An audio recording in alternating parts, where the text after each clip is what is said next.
What is up, Asymmetry? How y'all doing?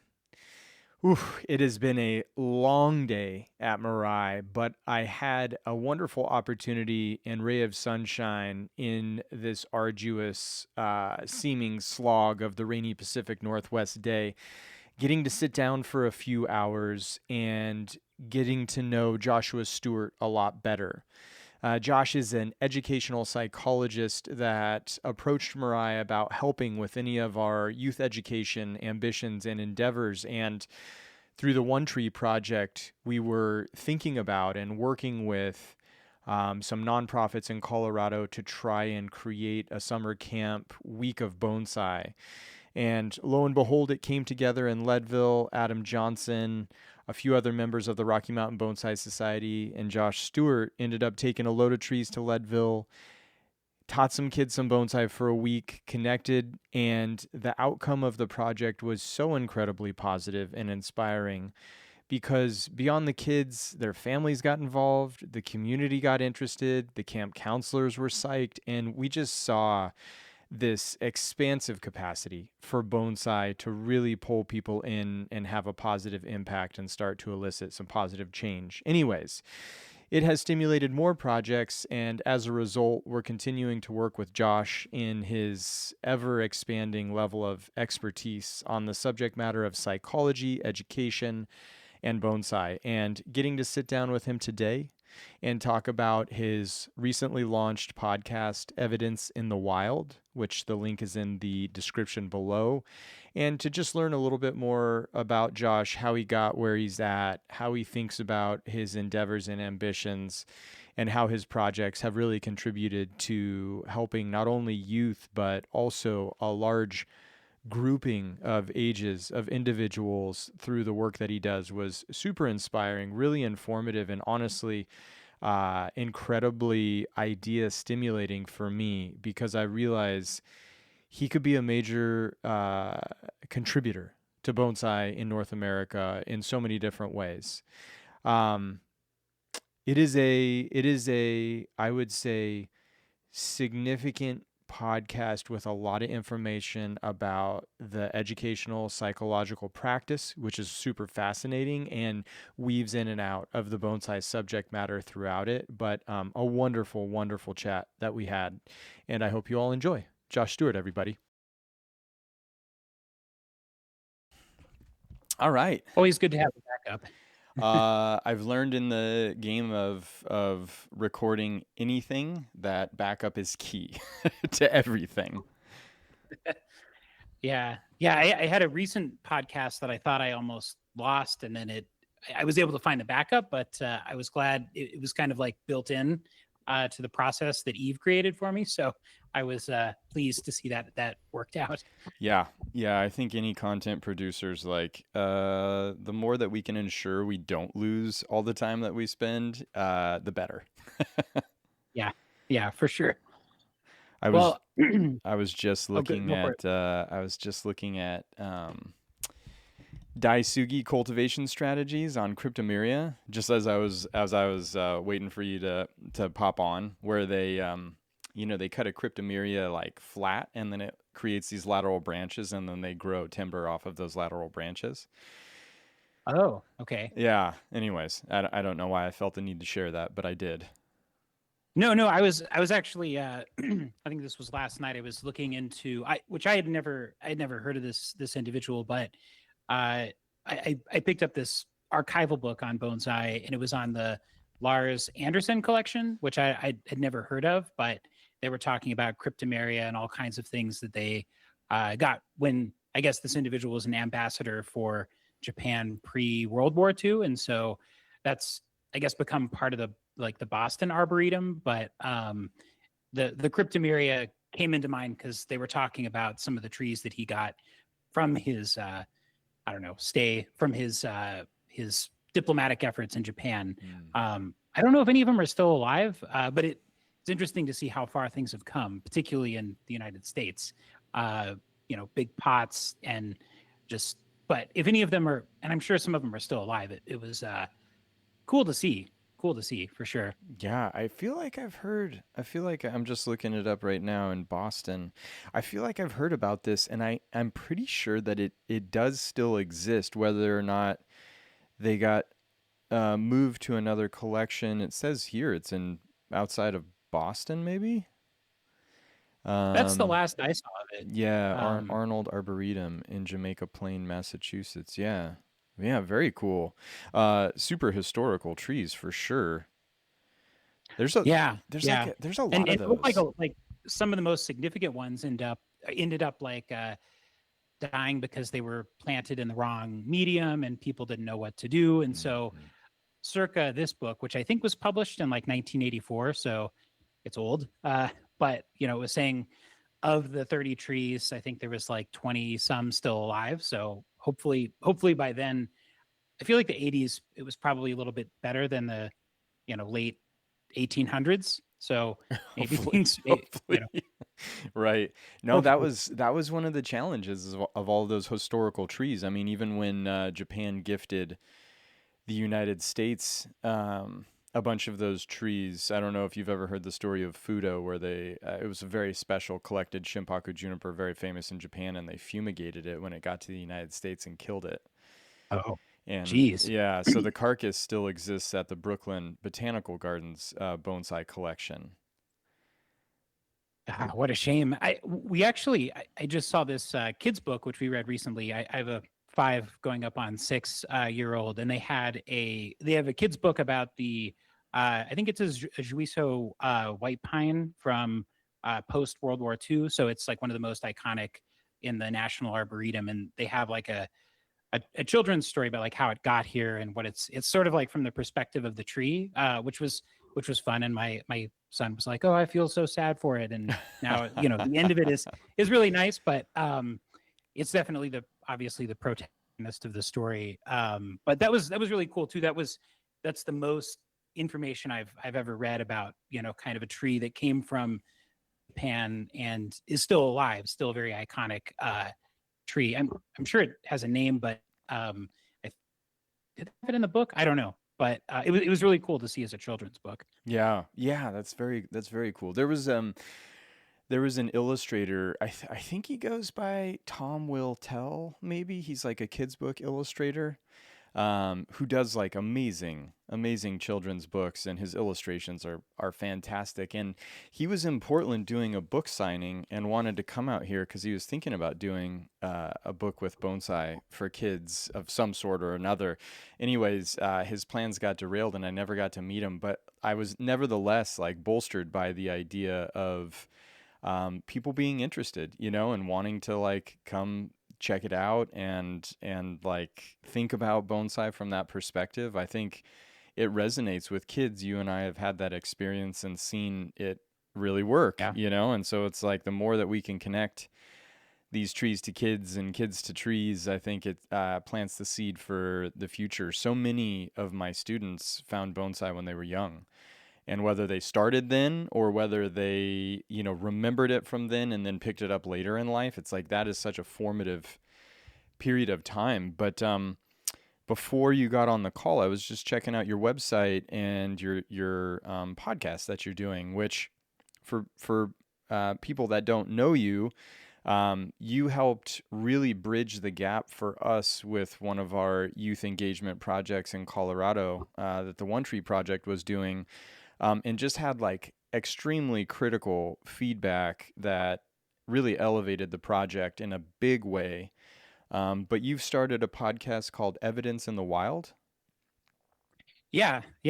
This was just this past year. I started my own LLC, and yeah, and thank you for letting me be a contributor on that. I feel like we kind of talked about the idea of doing a youth focused bonsai camp, and we found somebody who was interested to take us up on this crazy idea that turned out to be pretty magical. And so um you know this is kind of I guess a reflection point from how that went and where we're kind of hoping, or at least where I'm hoping maybe to go in terms of next steps. But yeah, I started this podcast, Evidence in the Wild, which came from a colleague of mine that I used to work with, doing a lot of projects and research activities in schools. And I guess she had said, we're not studying something in a laboratory. This is sort of evidence in the wild. Does it work? Does it not work?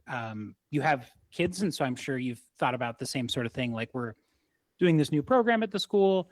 Does it work? It was shown to work here or there. And oftentimes scaling it from one environment to another. I feel like this has a lot of horticultural implications, but you see great success in one spot. One of my podcast guests, Summit Public Schools, that's in Washington and California, they do all this innovative stuff, and then people come to them and they're like, how do we do that in our school? A coding program for kids, you name it. They have a lot of really innovative programs. Somebody tries it and it doesn't work in a different context. And so I kind of live in this space where I help districts, I help school systems kind of navigate how to apply something that's maybe tested, maybe not tested, maybe newly developed, and refine it and figure out what's working and kind of what's not. I don't know. I guess if you wanted a cheeky reference, it's almost sort of like this Mary Poppins character where I come in and I try to help and kind of leverage their own kind of expertise and understanding of their situation, and then implement a new strategy, be it for reading interventions, for math, for outdoor education. And so I guess I kept coming back to this fact that over time, I'm always working on math, on literacy. Those are the things that districts test on. So it unfortunately inevitably defaults to like, this is the most important thing that we're targeting right now. The outdoor nature, I guess, kind of well-being education sometimes takes a backseat, but it seemed like a great opportunity, this Leadville project, which we haven't talked about on the podcast, to connect kids with something that I think is a bit more, well, not a bit, but a lot more focused on, the natural world, on nature, on connecting to just their day-to-day experiences with the world around them outside of their house, and trying to flip the script from, snow is an inconvenience, which we're podcasting the day after this huge snowstorm across the U.S. But luckily we weren't hit, although we need a lot of snow here in Colorado. We're having a really dry season. Right. But it's kind of this idea, and I see it with my own kid too. There's so much that's like screen driven, and even if it's for a good cause, like learning mathematics, learning phonics, it kind of takes you out of the natural world. And then I think it comes with some downsides to it. And there's a lot of emerging research on like how negative or what's the kind of impact of particularly like social media or screen time. And this Bonsai activity with students seemed like a great way to kind of get them thinking about, here's a tree in miniature. How can I represent the nature around me? We're looking at variety of flora and fauna and trying to get them to think, gosh, like I haven't stopped and looked at this before, but it's actually really cool. And then it makes them think about, kind of the seasonality and what plants need in order to kind of go through their natural cycles. And so I guess that's all to say, thanks for partnering on that, because I feel like it was a really exciting activity, and it was really cool to see the students kind of come in. I think the way that it was communicated to the counselors who were teaching it, or who were not teaching it, but kind of helping Adam and I and Adrian get connected with the students. They were like, we're going to do like weird stuff with trees. We don't really know what they're talking about. And then we have no idea what's going to happen here, but these guys want to do this bonsai thing with you. So yeah, we found some guys with a truck and they have a bunch of trees. So we're just going to let you loose. Yeah. Every great project starts out like that. That's basically like a pathway to get kidnapped most of the time. So I'm glad it worked out for us. Yeah, definitely has vibes of the things to avoid, particularly when I was growing up, Totally, absolutely. Random person shows up with a truck, probably don't, and so, surprisingly, I think the first day we were, talking with you about this, the kids, we started typically, I think like we would with kind of a young adult or adult education, where it was kind of like, what is this? And how can it help you think about nature? How can it help you express your creativity? And they were like, cool, let's just start hacking things, because that Get my hands seems like, dirty. yeah, yeah. And the funny thing was, they were kind of lukewarm, and this was for 4 days. So I remember, Adam, who was also very instrumental to the project, was like, they just need to see a finished one. So let's stay and finish a couple of these like juniper whips, and then when they come back, it's going to blow their minds. And I was like, I hope so. And I should have been like, yes. So we stayed, we did that.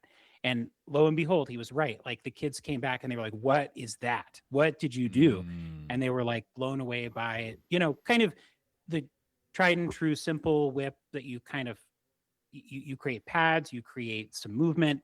And I remember one student was super adamant. I had done this juniper whip, and she was like, "Can I have that? I need that tree to take with me." Mhm. And so somebody who was kind of like, this is weird, kind of cool, and then by the end they were like, wow, like this is cool.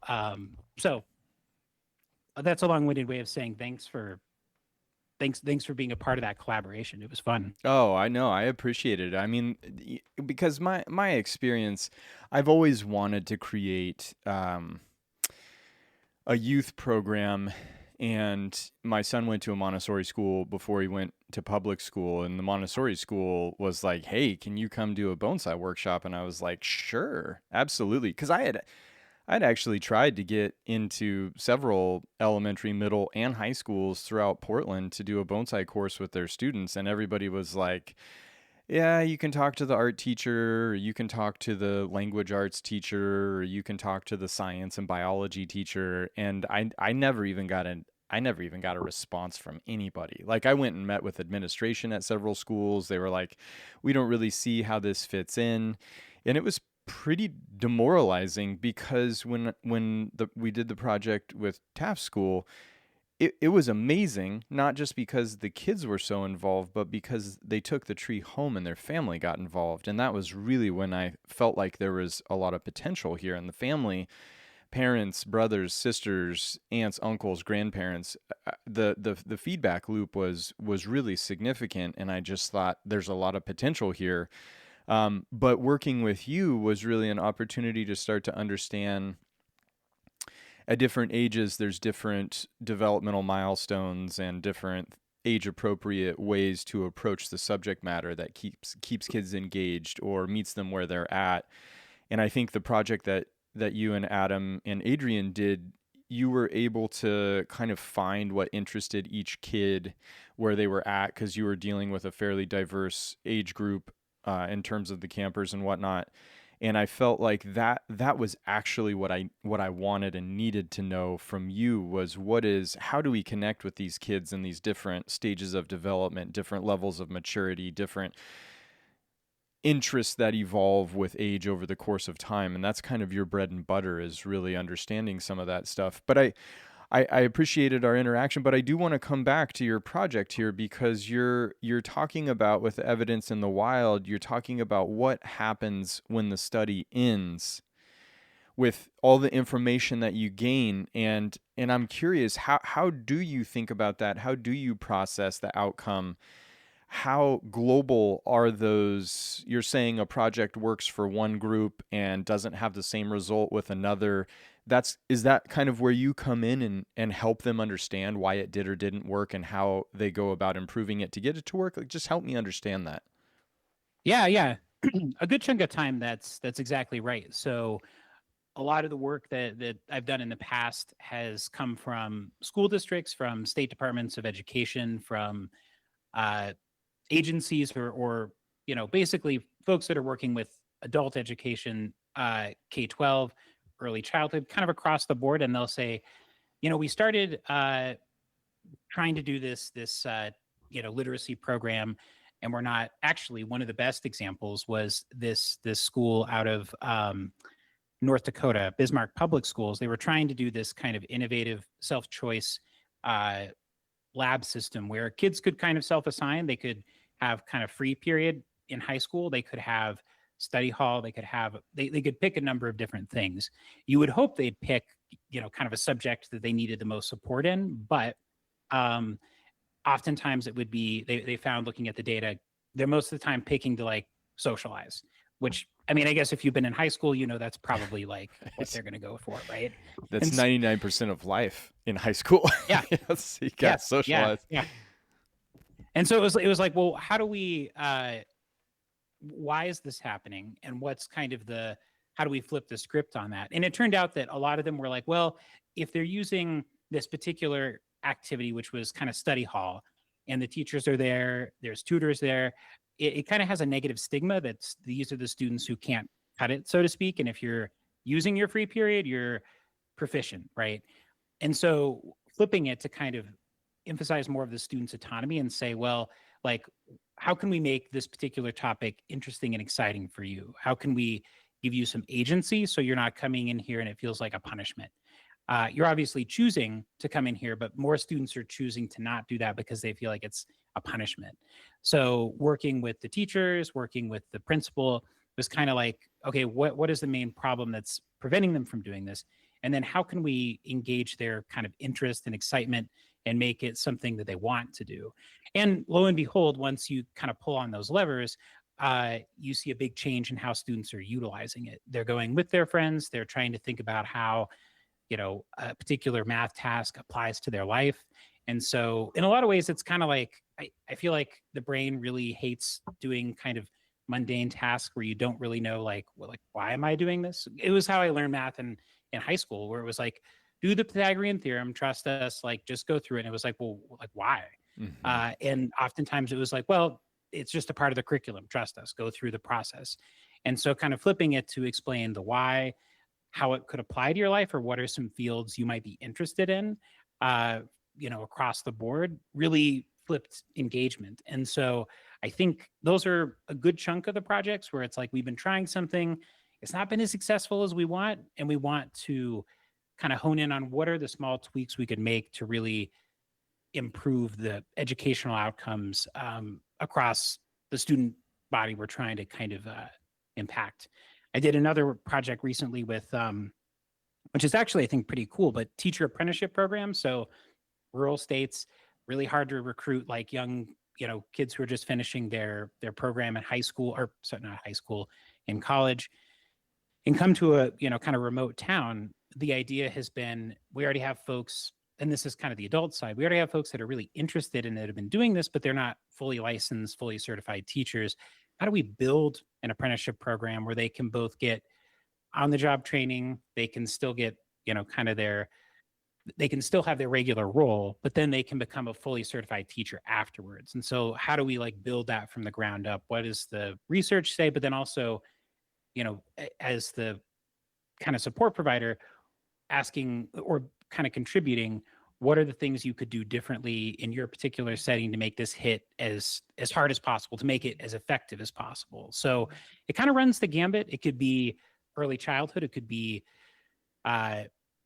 elementary, middle, all the way up to adults education. But it's fun because it's kind of like solving a problem, trying to figure out what works in a particular setting, and help a school system, a state do something and kind of elevate the level that they were aiming for. And sometimes they realize like maybe we're going to switch programs. But the hope is they don't make that decision until they've had enough time to kind of think through, is this working or is it not? Because I do feel, unfortunately, like I'd say a lot of pursuits in life, people don't see the results they want to see super fast. And then it comes to, maybe this isn't for me. Maybe we should switch and do another program because we wanted to see super fast results and it's just not happening. And I think that applies in adult ed. I think it applies in like, school systems.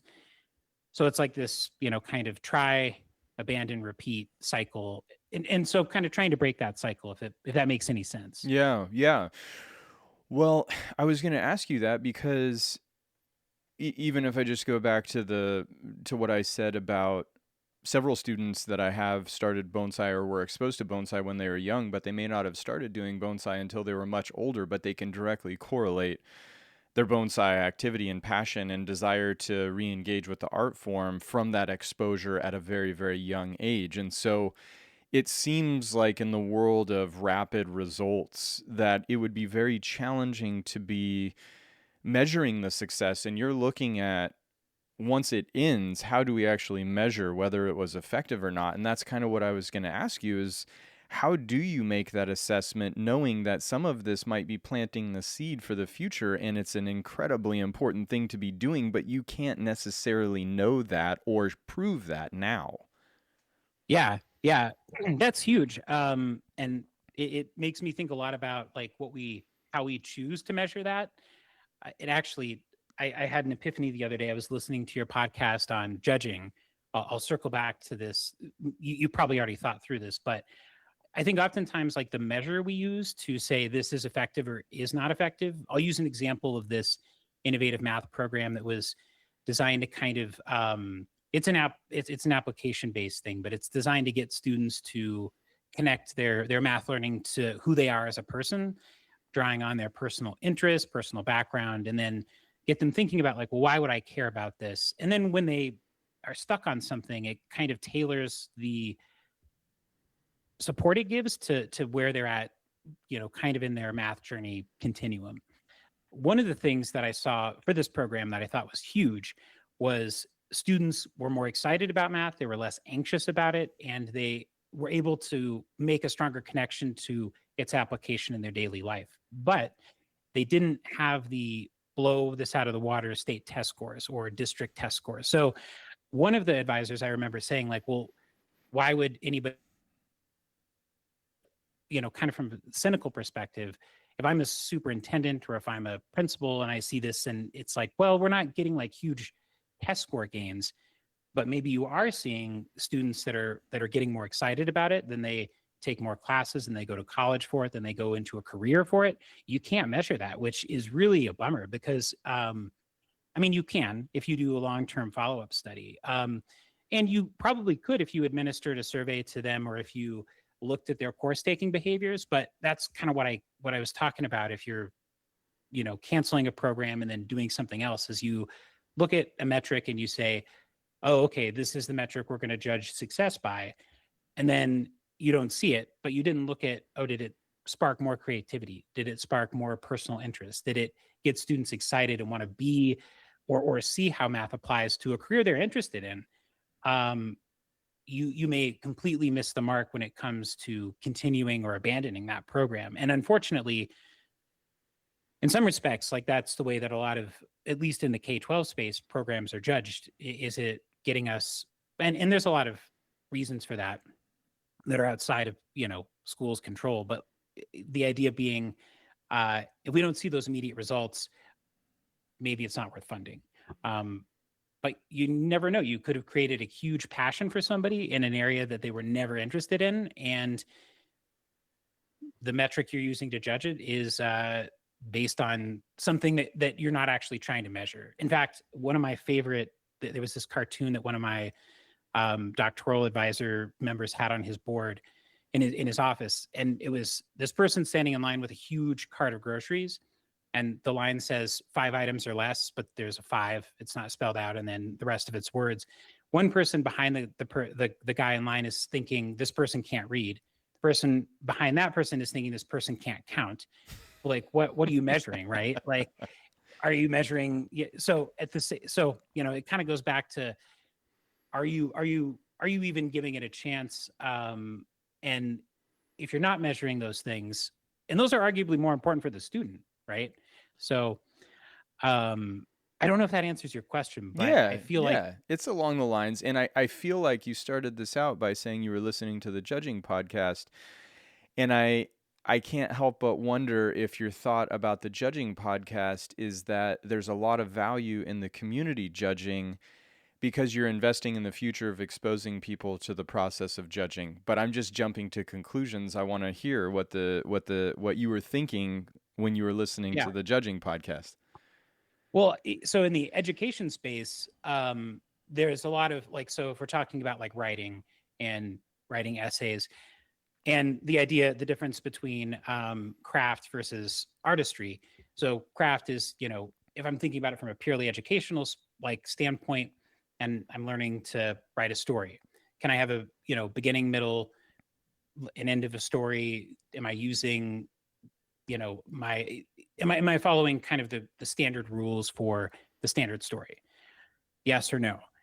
But then if you have something that's a little bit more creative, this is kind of maybe an extreme example, but I'm thinking about like even in kind of the regular world where we're watching like a film and it just ends. Like this is maybe a bit far out of an example, but I'm thinking of like The Sopranos or like Coen Brothers movies where it like just stops and people are like, "What happened?" Like, and then I've seen huge like swinging reactions where people are like, "That was the worst movie ever," and I'm like, I feel like that was great because it was like a moment in this piece.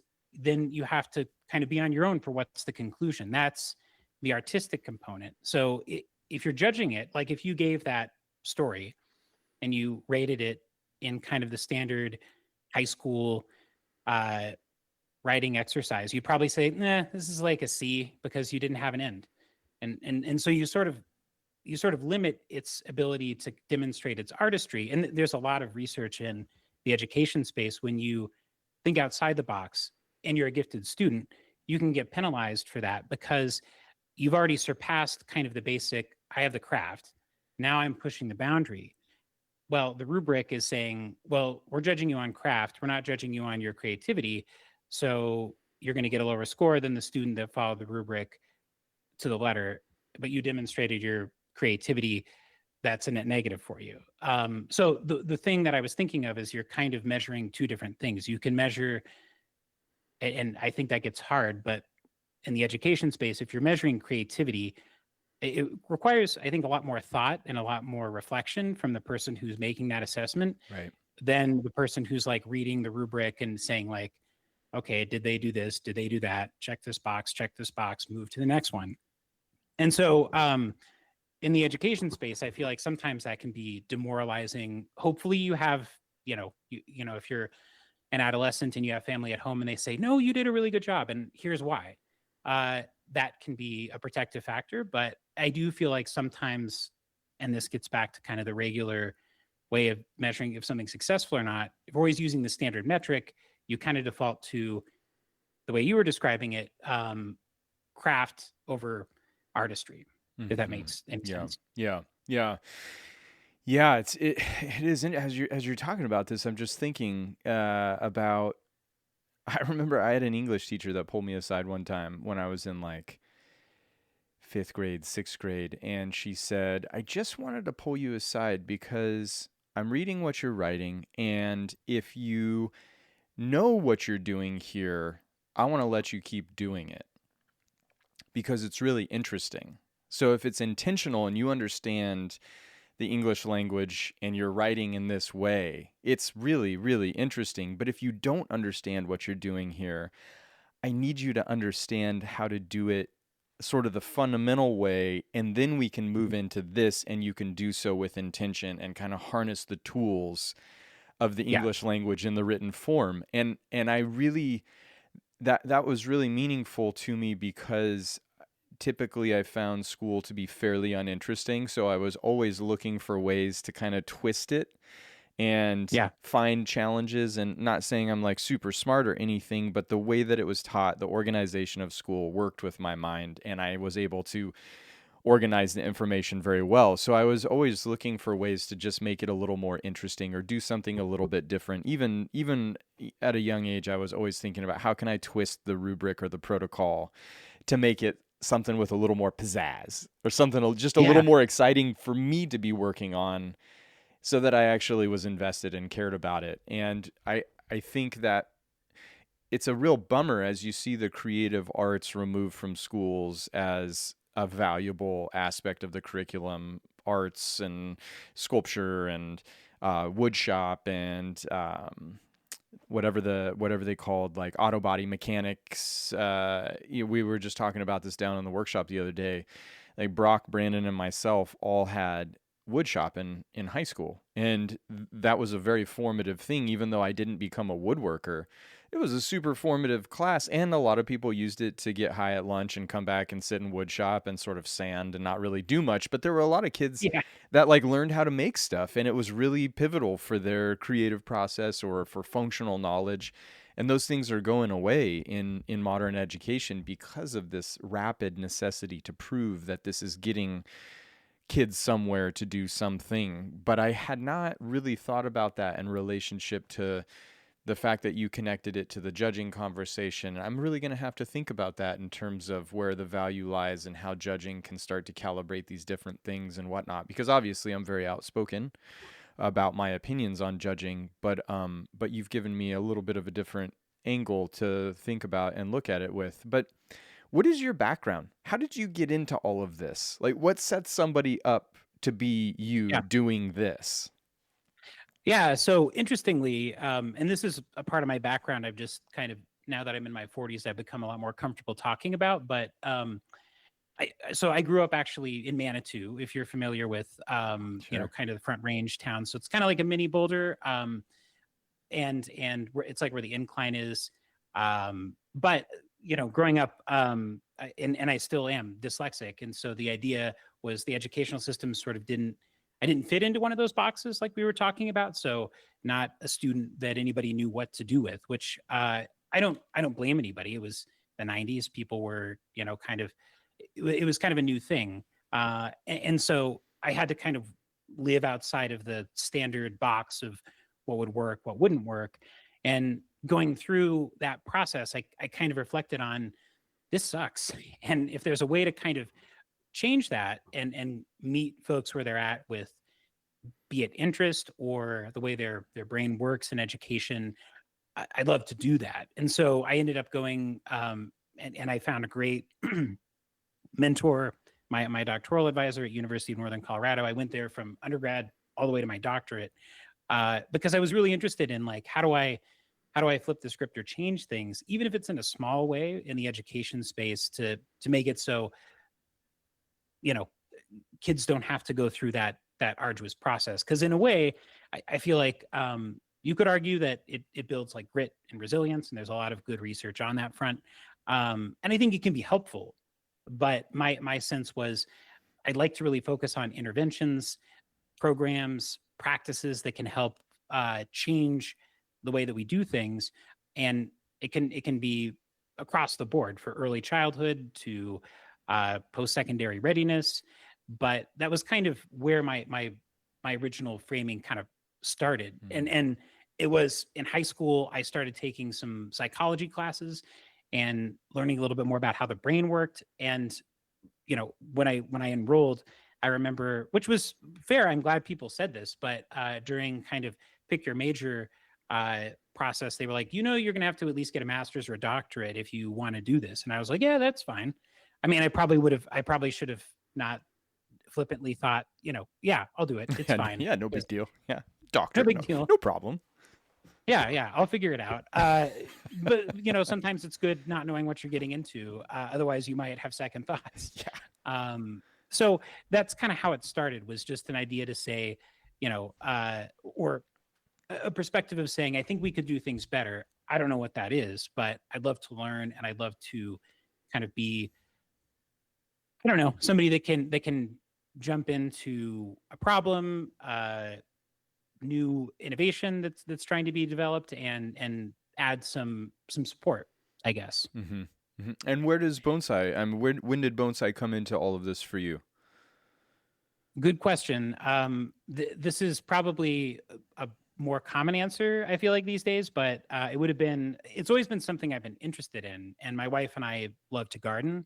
During the pandemic, we had, this was when my son was born, and she got me a Fukian tea that I was like blown away by. And really, I had seen, uh, bonsai and anime, and it's actually, I think, pretty impressive when you start to see, like, it's in way more movies than I had ever thought. I mean, obviously there's the standard movies people mention, but like, we were watching Dune the other day, and I was like, oh, there's Yeah, bonsais in the background there. yeah. Uh, So it started, and then everything obviously during the pandemic kind of stopped. But we had our kiddo, and then some time to kind of reflect on other things, and it really took off. So that's where it started. But I would say too, it was an immediate connection to growing up in the foothills of Colorado. The trees in my front yard were pinyon pines, which I later appreciated much more in high school. I was like, oh, those are kind of cool pine trees. But it ended up connecting a lot of dots of being out in the mountains, and then seeing that representation was sort of like, I don't know, going back to almost like childhood of being in the Rockies, hiking, camping, doing all the things, and then having that memory to pull me back. And to that end too, I'd say I've just noticed in myself, I'm much more attuned to like what's happening with the weather. So it's helped, kind of, I would just say, make me more aware of everything that's kind of happening on a daily basis in our little microclimate. And it's been something fun that, my wife is interested in. She's also more interested in kind of the in-ground stuff. My son's been interested in it too, which has been fun. He has his own trees. I'm not supposed to touch them. But Nice. it's, yeah. And because there's so much educational material out there, it's been easy to kind of learn in a way that's more efficient. So Todd is an amazing resource. Very glad to have him within driving distance. But that's how it started, which started at a time where I think, we were all kind of in a space where you had more time to reflect. So who is seeking you out, and how do they find you to work on these kinds of problems? Because it seems like you are handling this from a variety of different perspectives. I actually, in talking to you just now, obviously we've worked together before, and I found your knowledge about childhood development to be incredibly valuable for that project. But I'm almost thinking about, just in the way that you were talking about the sign at the grocery store, and it says 5 and numbers and everything else is written, and this person's saying you can't read. You're talking about the cartoon, but this person can't read. This person can't count. So much and you're talking about changing the context of this study period, more or less, for kids, to not have it be a study period that's presented to them that they have to do because they're not having success, and presenting it in a way where they see it as an autonomous choice that's improving and helping their future. They can hang out with their friends. They can kind of pick projects that they want to be working on, or subject matter that they could be evolving and whatnot. And so you've basically just taken something and sort of flipped it over on the other side, and shown them a side that's a lot more attractive than the side that maybe the adults or the administration are saying, this is what you need to be doing. And you're saying, how can we make it something they want to be doing? That is like that's like a Jedi mind trick for life, basically. And so if you're able to do that, I see that even in the way that you explain something, how you write about it, whether it's in numbers or letters, to get the most out of it. And I'm just wondering, how do people find you to work on these projects with that kind of breadth of ability to manipulate the system for the positive and the benefit? Yeah, that's changed recently. So I guess, just like full disclosure, traditionally I've worked at larger research firms, one of which, all of these have been particularly well funded from the federal perspective. So last year that changed a lot, and Right. so I moved into my LLC, where I'm kind of doing the same work I've done before. A lot of it was the federal government provided a lot of networking, so there were grants and contracts to go, go to Wyoming and say, hey, y'all have been talking about this teacher apprenticeship piece. Can we help? And it would be, kind of for free. But since then, and I don't know that I would have been able to make this work when I was in my 20s or 30s, based on the contacts I've built up over time, and just being able to go back and say, hey, what are you working on? Like, how is this project fleshing out, I've been able to maintain a lot of those connections where folks, I guess, have recognized. Hopefully, I'm able to help, and so they kind of remember back to a particular project, and say, hey, there's this new thing we're working on. A colleague of mine that works at if you're familiar with kind of how some school districts kind of think about reading, where you have kind of the regular curriculum, then you have tier one, which is kind of like kids who are struggling, and then you have tier three, which is like much more intense support for reading. I had a colleague in that space, and she was like, hey, can you help us study how our program is effective, and or if it's effective, and the ways we could kind of change and adapt. So it's been a lot of outreach to colleagues that I know are working on cool things, kind of like I did with Mirai, where I was like, hey, Josh Porter, you guys are doing some cool stuff. Have you ever thought about doing a youth bonsai like activity or camp or something to that effect? And then two, it's been weird because I feel like all my, kind of adult life, people were talking about like how important LinkedIn is, which it was weird though, because I did have like a cold connection on LinkedIn that I almost thought was like a scam. But if you're familiar, did you ever go to Loveland Ski and Ride when you were growing up at all? Sure. Yeah. Yeah.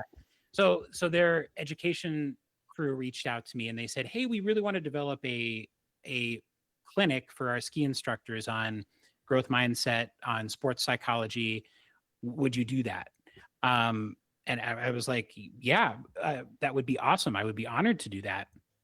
Not something that I ever would have had the chance to do at one of these larger firms. So it was super fun.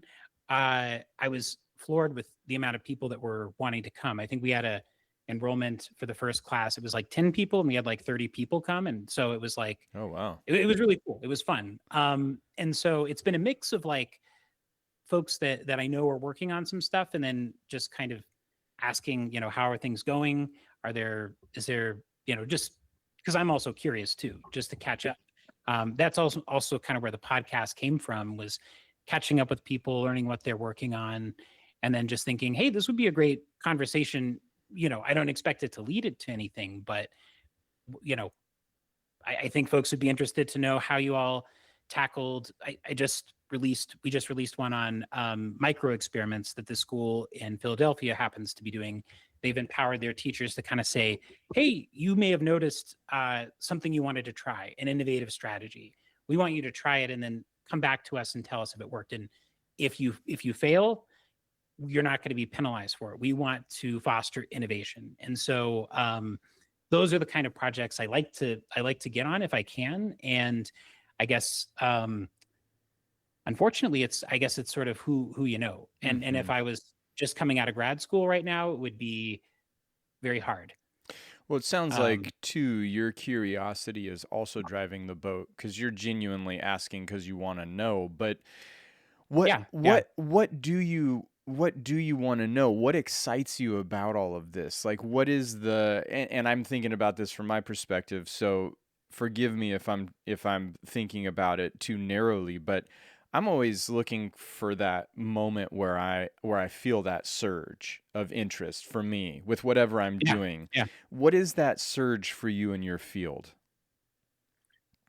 I would say it's a couple of things. One, it can be interest in the topic area. So, the Loveland Ski Growth Mindset Clinic, the Bonsai Leadville project we worked on. It can be from kind of I guess I think of a lot of them as like problems to solve. And if I can figure it out, sometimes it's complicated from a very statistical perspective. Sometimes it's just talking to people about what they're doing and what might be working and what might not be working. And so I guess it kind of falls in the space of like some detective work that has numbers. Sometimes it has interviews, like the qualitative data behind it. So I think what's really exciting is saying we don't know what is happening here. Either it's working really well and we want to know and then be able to tell other people like what are the 7 herbs and spices that make this particular program work, or what's not working and like how could we change that. And so I guess it kind of taps into that early days, when I was a kid and you're reading mystery books and you're like, ooh, what's happening, like how could I help solve this. And so And I guess the fun part is well, I was going to say usually it has an answer. Sometimes it hasn't. It depends. Because research, you know, I feel like always kind of falls on the it depends. But you can give some advice on in this context what we know. Here's kind of where you might go. Here's kind of what you might think of if you're trying to engage your students in literacy activities. Maybe it's about kind of picking stories that are that connect to your kiddos' backgrounds, or if it's about a new art project, a new art program. Maybe it's kind of connecting with the kids and reflecting on how they brought their own unique creativity. So for the Bonsai camp activity we did, just looking at like some of the kids came with like a cosmic style bonsai, which I thought was like really cool, and being able to kind of celebrate their creativity. Some were much more, and this is kind of them experimenting with it, but I think also just being able to see that in person, those are also really fun. So it could be kind of this big, long, detective work type activity, or it could be I'm working directly one-on-one with people and seeing something kind of materialize in front of me. And so like the Loveland Ski and Ride Clinic, it was really cool to see people excited about what we were doing. And then we went out and we applied it, and then came back and people talked about it. And that, I think that gives me a lot of energy, because I hear them talk about doing something that was challenging, but then thinking about kind of those small steps to progression, not getting burnt out or getting disincentivized when they don't hit the goal right out of the gate. And so that's a broad response, but like it's kind of some detective work. It's kind of some immediate, like, wow, that's really cool to see. Even if we haven't reached our goal yet, but we have people excited about doing this new thing, and they're going to do it. That's really cool too. Or seeing students, experiment with a new activity for the first time and see that interest pop up. I mean, I'm sure you've seen it with your own kids when something really clicks. It's kind of cool to see that happen right in front of you. Yeah, for sure. How much of the joy that you get in seeing people break through and find that interest or find that success do you think associates with your dyslexia and figuring my son also has dyslexia, so that's a bridge that Okay. we've had to cross and learn to work with, and I really Yeah. find he thrives in creative endeavors because it's not so heavily weighted on uh, as much accuracy in the digesting of information, and he's had to learn how to navigate that. But how much do you feel like that joy that you get from that aha moment, or seeing a kid or an adult for that matter really show interest, break through, find a passion, associates with some of the challenges that you had? I think it's pretty substantial. I don't always get to see, like, for the dyslexia stuff. I do have a couple of projects focused on that, and oftentimes those are a bit more removed. This actually gets back to why another reason why I really like Bonsai is because it's like very hands-on. Some of these projects are very abstract. So we have a client I'm working with right now. It's like we have 10 years of data, and can you help us kind of figure out like the students that went into the higher intervention supports for dyslexia, how soon were they able to come out, and kind of being able to give them that advice.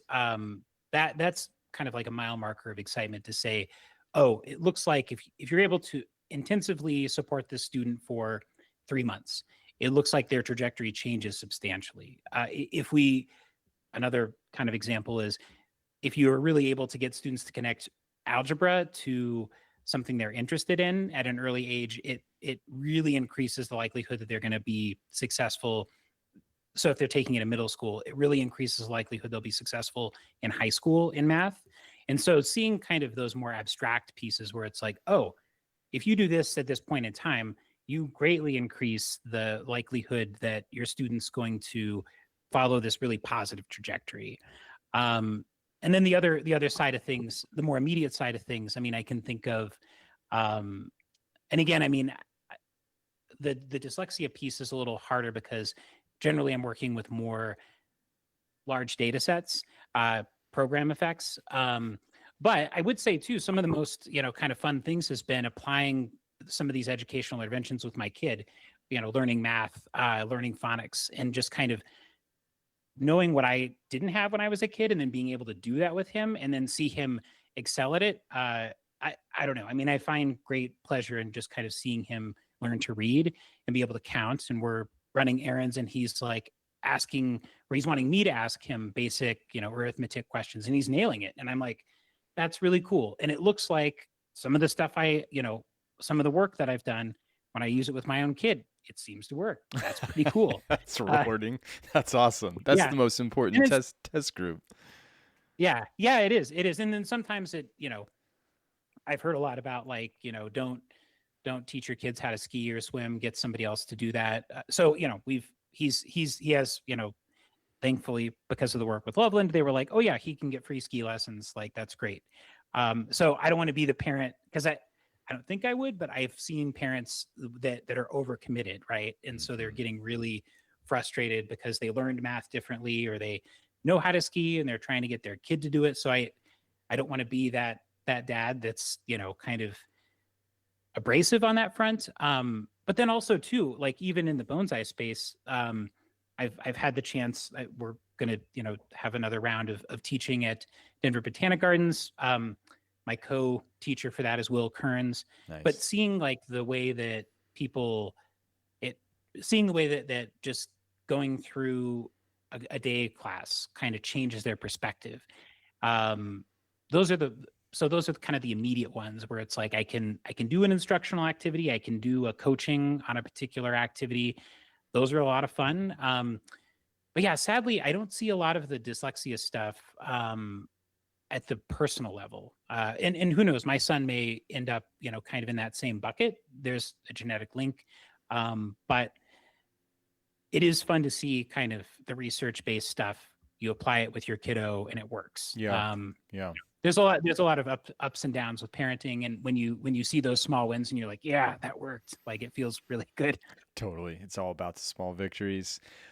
Yeah. I'm kind of marveling at how you oscillate between this world of statistics and figures, which is very black and white as far as most people would digest that information. But then you also have these more abstract concepts that are proving a lot of value. How hard is it to be shifting between this very black and white world and this very gray world, especially when you might be talking to people that are looking for a value proposition that reinforces a black and white answer, and really the value sits in that gray realm between those two polarities? Yeah, that takes some, I would say, finesse, because at first, generally, people want the black and white answer, and statistics is great. I mean, it's one of the reasons why I sucked at math when I was in high school. It wasn't until, and actually maybe this is one of those aha moments, when I got to college, some of the biggest innovations in statistics were horticulture and baseball. Oh, I'm not a huge baseball fan, but horticulture, it was interesting because that's where a lot of these models were developed. We're going to, kind of do an experiment with these two different fields. We're going to, do this application here, do this here. We'll scale it. But even then, the answer is pretty abstract with what was affected. But I saw an immediate connection to like, oh, I could use numbers and like answer this question in a way that's, a really good guess, probably better than a guess. Based on what we know, this seems to be the way that it's going. But most of the time, I think, depending on the audience, some folks come in and they don't want to know about the data. They don't want to know about, kind of best practices and research. They just want to know, like, how do I solve this and what do I do next? And when I was early on in my program, or not program, right when I graduated, I would lean into that like heavy kind of heady numbers, like standing on the research base. And I remember, that landed pretty bad when I was, just out of my program, because folks, maybe researchers do, but most folks are like, well, I don't care I just want to know, like, can you tell me, is this working or not? Or Right. to what degree is it working? Right. Right. So, they they back to kind of like the where the name kind of comes from. But like one of my first projects out of grad school was this early, or middle grades math program in Mississippi. And I was driving like thousands of miles going to districts and trying to like get people to participate and then check up with them on how it was going. And I started off by trying to tell people like about the numbers and how good this is. And they're just like, I remember one person was like, so you've just come down here to Mississippi and you're trying to tell us like what to do with our lives. And I'm like, well, I'm not trying to do that, but like that's kind of like how it reads, right? Right. So Right. it's so it and for whatever reason too, I guess maybe it was just kind of the air that folks, they were like, are you from New York and you're coming down? And I'm like, no, I'm just trying to see if you're interested in participating in this study. And my hook for them was like, we did a randomized controlled trial and it looks like it's working. And here are like the stats that make it sound cool. And they're like, I don't care about any of that. Mm. Like, some people do, but most of the time, I think they want kind of the like, why should I care? Right. And usually it's not like we used a cool statistical design and a really cool method. That's not usually like why they care. Mm-hmm. So does that mean that when you conceptualize these projects, one of your priorities is coming up with that value proposition of like, this is why this matters. This is how this can help. This is why you should care. Yeah, and that's the most important piece, right? So if you don't have that, I don't think you're going to get, a thumbs up on doing the project. And so some of my experience too is working with maybe the research team or somebody in a school district or a department of education or an agency, and they're like, we have a real challenge with X, but we need to kind of convince leadership of why we should go a particular pathway. And there's a lot of numbers and stats involved in that. But at the end of the day, really, and this is another reason why I guess I like stats, is it can kind of tell a story. But you have to focus more on like, what's the story, as opposed to, because if you have the stats background, you can kind of read between the lines and see the story. You have to be a little bit more direct with what the story is, with options to say like, obviously we know there's some nuance here. We know this may work or may not work, but this is our best, most informed guess. So in a way, if you take it back to Bonsai, you talk a lot about, and I think this is something that folks don't typically think about until they're immersed in bonsai or they have a horticultural background. You can see a story in a tree. It's been there for a very long time. It's gone through a lot of iterations, and it can tell you, but if you're there and somebody's just getting immersed in it and you can kind of explain, okay, here's how this story is coming together in my mind and the history that this tree is conveying, then I think people get excited. There's a big stump from Doug Fir in the Denver Museum of Nature and Science, and it shows kind of what was happening in history as that tree was growing. And I think those are the kind of things where the person who isn't thinking about pre-growth horticulture, they're not going to pick that up unless you kind of show them like, oh, this is when this historical event happened. This tree was alive during World War I, or it was here before any sort of before even the kind of creation of the United States, or before there were any historical representations of well, I guess it depends on how far back you go, but I mean, you can say this dates back to the native peoples of the United, or of this continent, and see kind of like what was happening at the time. You can tell them that story, and then people are like, oh wow, this is really cool. I can look at the pinpoints of like, this tree was growing in 1400 something, right? And so it makes it real for them, right? It creates like an anchor of perspective. I actually had that experience at Roaring Camp in Santa Cruz when I was in college. They had a big redwood cross section at this state park, and it had. I'm trying to think because I'm not super fluent in history, but I want to say that they had on there maybe the birth of Christ as one of the markers on this tree ring, and Yeah. and and then successive dates, whatever, Civil War, World War I, World War II, and all of those things. But when I saw that birth of Christ on this tree ring, that was when I was like, because that's just Yeah. such an unreachable timeline to really be able to digest, and yet this tree was present. And I think that some of those moments have created the most tangible memories and levels of fascination. And it seems like everybody's drawn to that grounding of time and perspective of time. Because you look at a giant tree and it's like, okay, that tree's really old. But old is such a vague term. Yeah. Right. And then when Right. you're like, oh, this is from a time that I can't even fathom, it was so far ago, and this tree was alive at that time, it's like, holy cow, oh my gosh, just totally mind bending.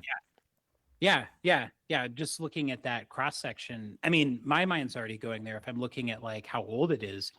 But when you put in those mile markers, like, you know, the predominant, like people in this area were the Arapaho during this time, or it predates the fall of the Roman Empire, and like this was the Roman emperor who was in charge at this time, and it's like, Yeah. geez, like Right. that is Whoa. right. Yeah. So I think the stats are very similar, where it's like they can tell a cool story, but sometimes people need a little bit of a guidepost. The folks who don't are living in that space. You can automatically start thinking of those things if somebody says this tree is X years old, you're already thinking about all the things it's seen.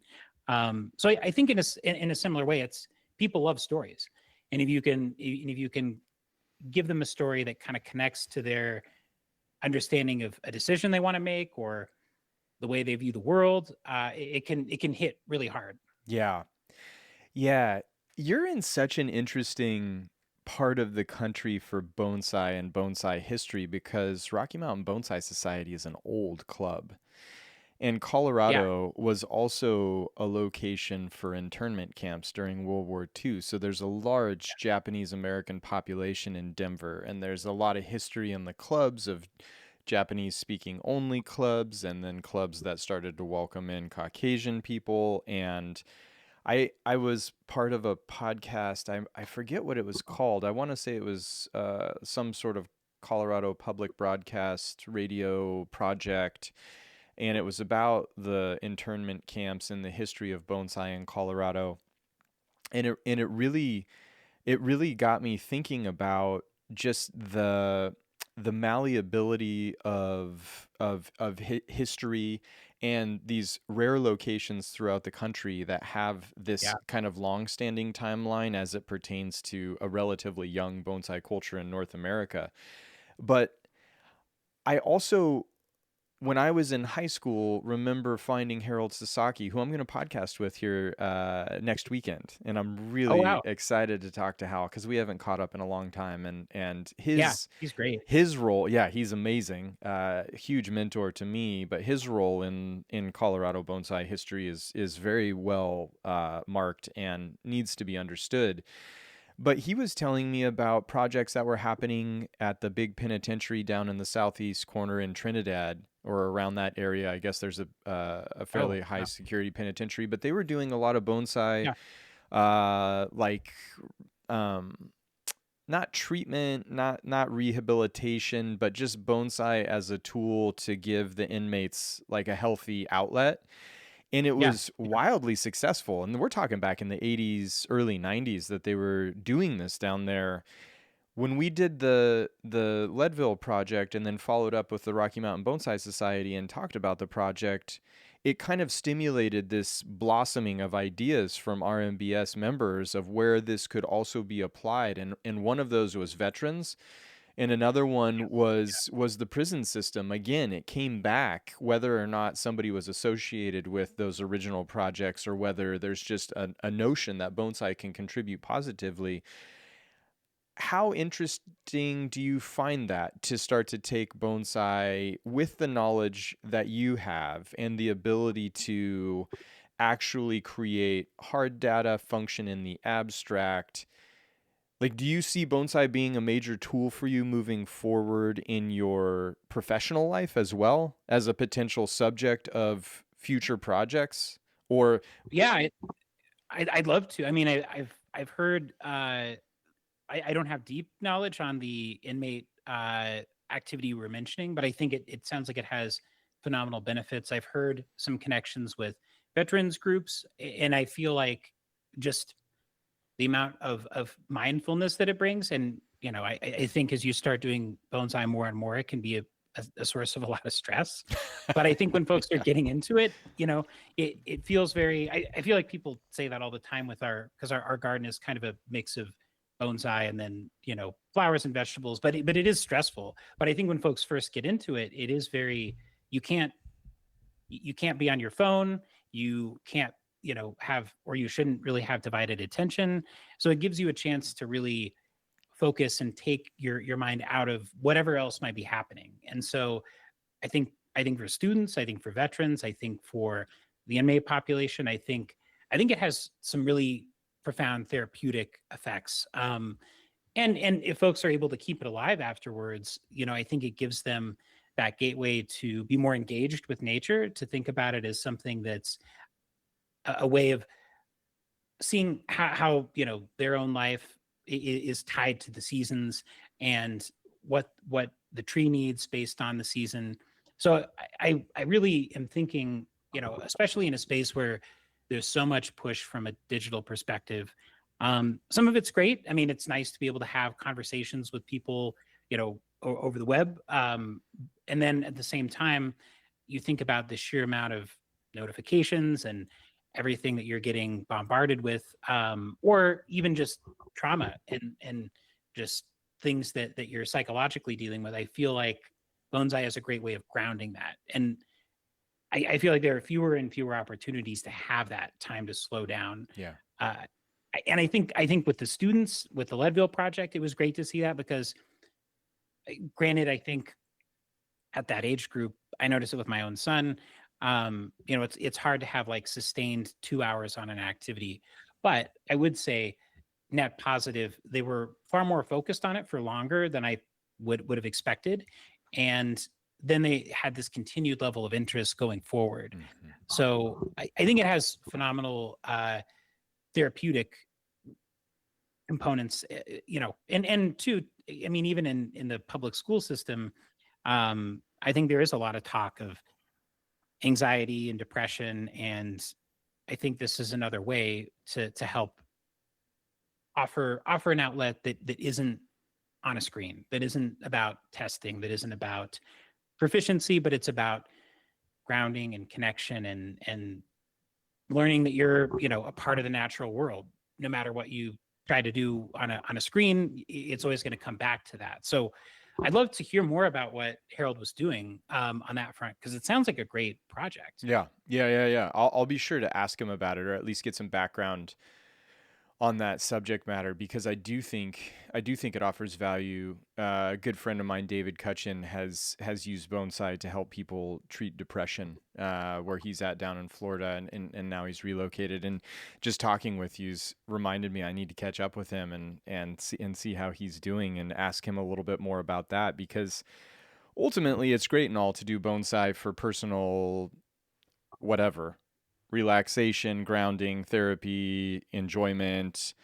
It's great that bonsai is beautiful. It's awesome that it has this cultural tie, but one of the best aspects of bonsai is sharing it.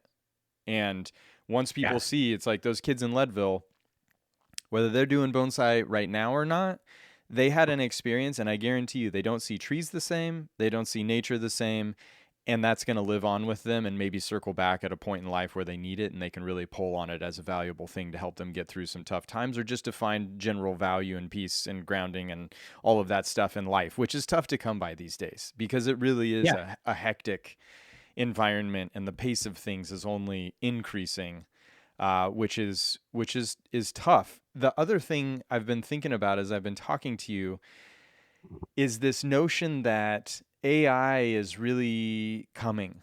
rapidly, and AI and the number of fields that are going to be heavily impacted by AI and more or less eliminated by AI are rapidly increasing. But to be able to show the kind of malleability to work with the statistics as well as the abstract, the human component, as well as all of the information that people aren't interested in, but you have to digest.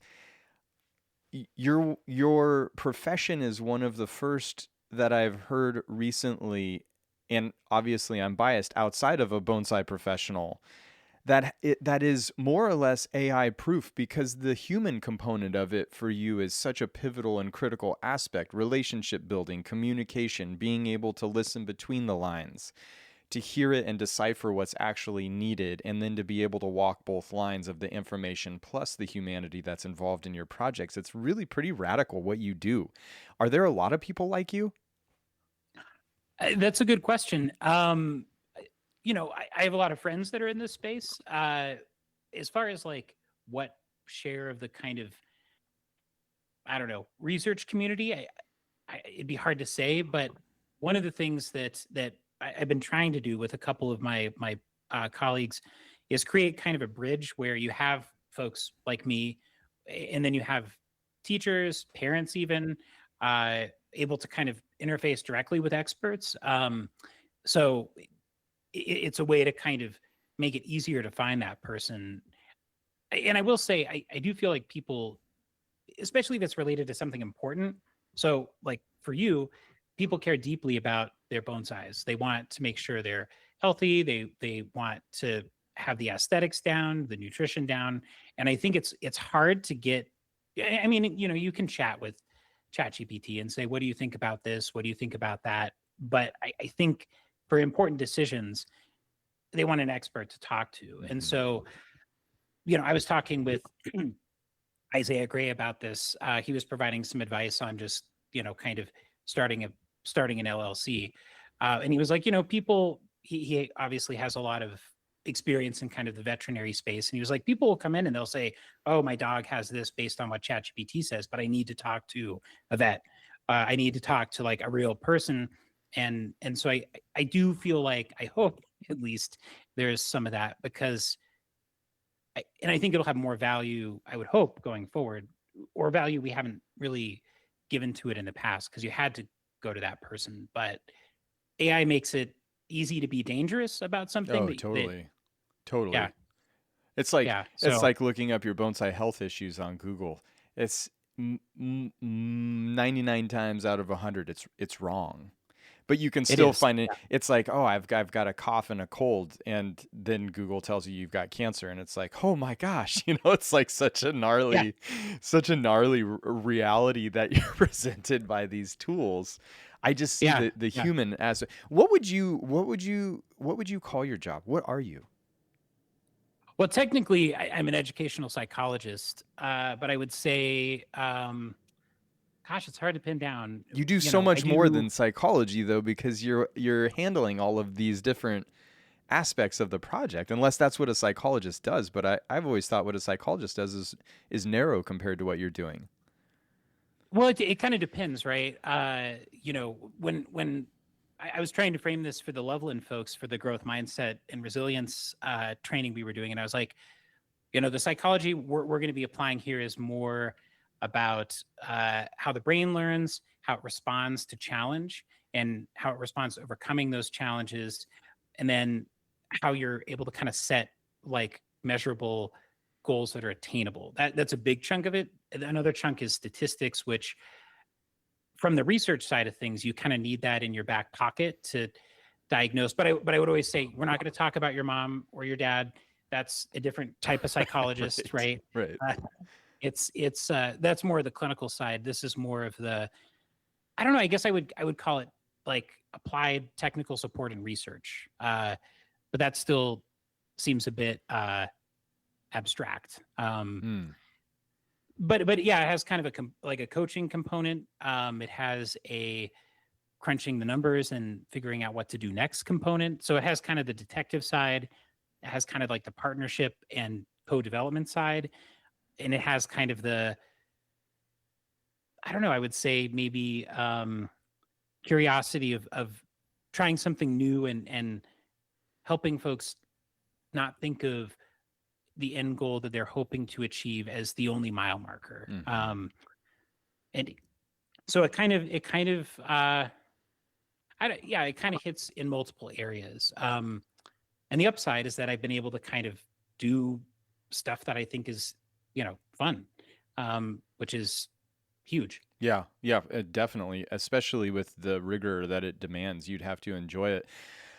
I'm looking at our conversation here, and I guess I had never really thought about this, and don't judge me for that, but you might be one of the most important people to pull into the conversation about judging. I did have I just raised my hand when I saw the Pacific Bonsai uh, exhibition coming up, and I just sent Jonas a quick email. I had like a 3-hour conversation with him about psychometrics and measurement because that's a huge chunk of my background. Um, so, but yeah, I mean, I feel like that's why it kind of clicked for me hearing like all these discussions because it comes up in education all the time. And people get very passionate about it, where, to a certain degree, you want to measure, kind of like the craft or the proficiency, right? And I think that's huge. Like, can you do you have like a baseline understanding of how to wire or apply horticultural practices so your tree can survive? Or but at the same time, generally, if everybody, especially too, if everybody's kind of rating something with the same mentality of like that, I don't know, sixth grade English teacher, not to like, say anything negative about that. But if you're going with a rubric and saying like, here are the criteria, like you said, when that teacher was kind of saying, if you're doing this and you know what you're doing, that's pretty awesome. If you don't know what you're doing, then like, here are some things to consider. So I think, unfortunately, most of the time, the scale kind of pushes to, or the way of measuring it pushes to, what is the basic level of competency we're looking for, and not think about artistry. I mean, if you put like one of the Burton style cosmic bonsai, trees into that exhibition, it's not going to follow the kind of underlying assumptions that you would want, or not maybe you would want, but like if you want to make it basically about craft and following a particular style, it's going to be way outside the box. Yeah. And so, if my perspective of what's good is that craft perspective, then I'm going to say this tree is terrible. But if I'm thinking about it from an artistic perspective, what boundaries are we pushing? How it, like, just looking at the sheer, ramification of it, the way the branches are moving, it's not designed to be what would go into a box, then it's pushing the limits.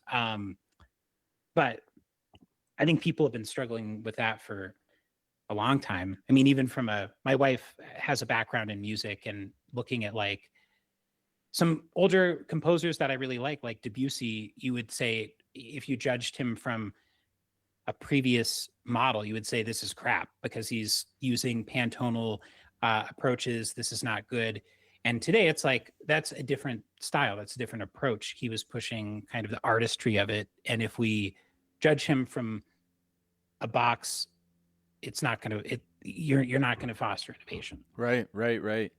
Yeah, I had this conversation with Loren at the trophy last year because he was talking about his cosmic bonsai approach not getting the same respect in the judging process. But I said, I actually have a picture. There's like a little balcony if you're working the event that you can get to that overlooks the whole event. And I took a picture of the whole event while it was filled with people looking at the exhibition. And there's a concentrated crowd around his tree, and then there's people milling about the rest of the exhibition.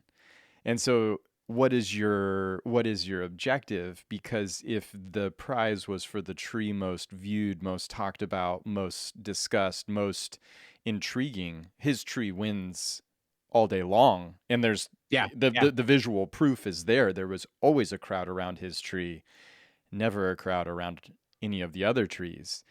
But if you're formalizing that judging process, I always felt like the day that we finally broke through would be a day in which a tree like that does win a prize. And I think the complicated thing with that in bonsai is the material has got to be of the level, the work has got to be of the level, the display has got to be of the level. And what is that level? For me, it's of quality, right?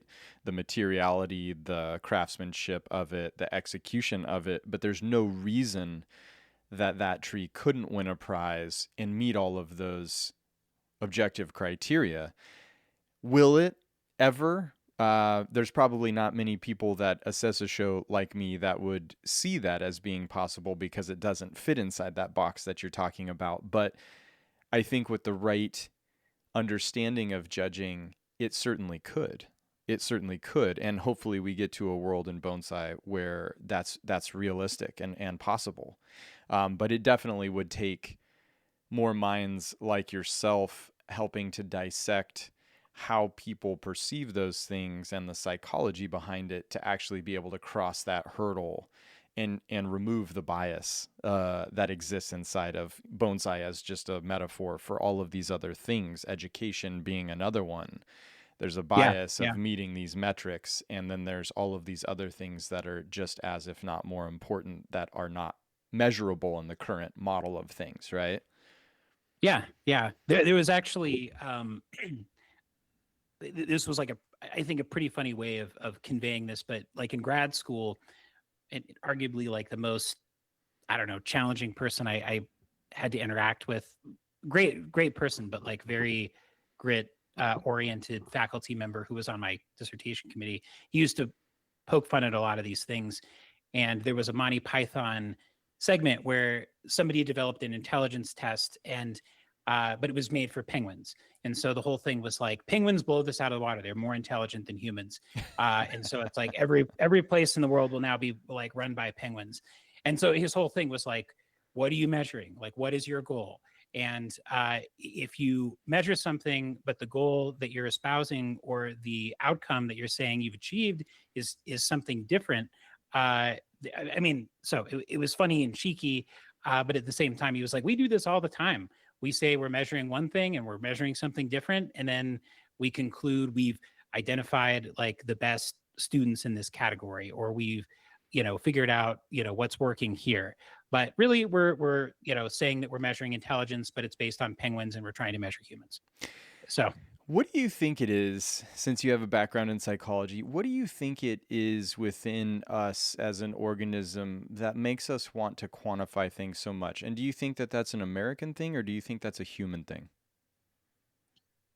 ooh, that's a good question. I mean, I think quantifying things helps people feel like they understand something. It goes back to, I mean, I do feel like it kind of goes back to that almost primordial state of, is this a threat or is this not? Mm. The, and I don't think we've evolved to kind of realize that like creativity in doing something new is not a threat, but our brain and the core, kind of function of some parts of the brain don't necessarily, haven't caught up to that, won't catch up to it. And I think it requires kind of a detachment and recognition that if my frame of reference that I came to know and love and understand is being challenged, it's harder for me to, and I almost kind of have tied myself to, that's the way to go. And any challenge to that is a challenge to like my identity and my safety.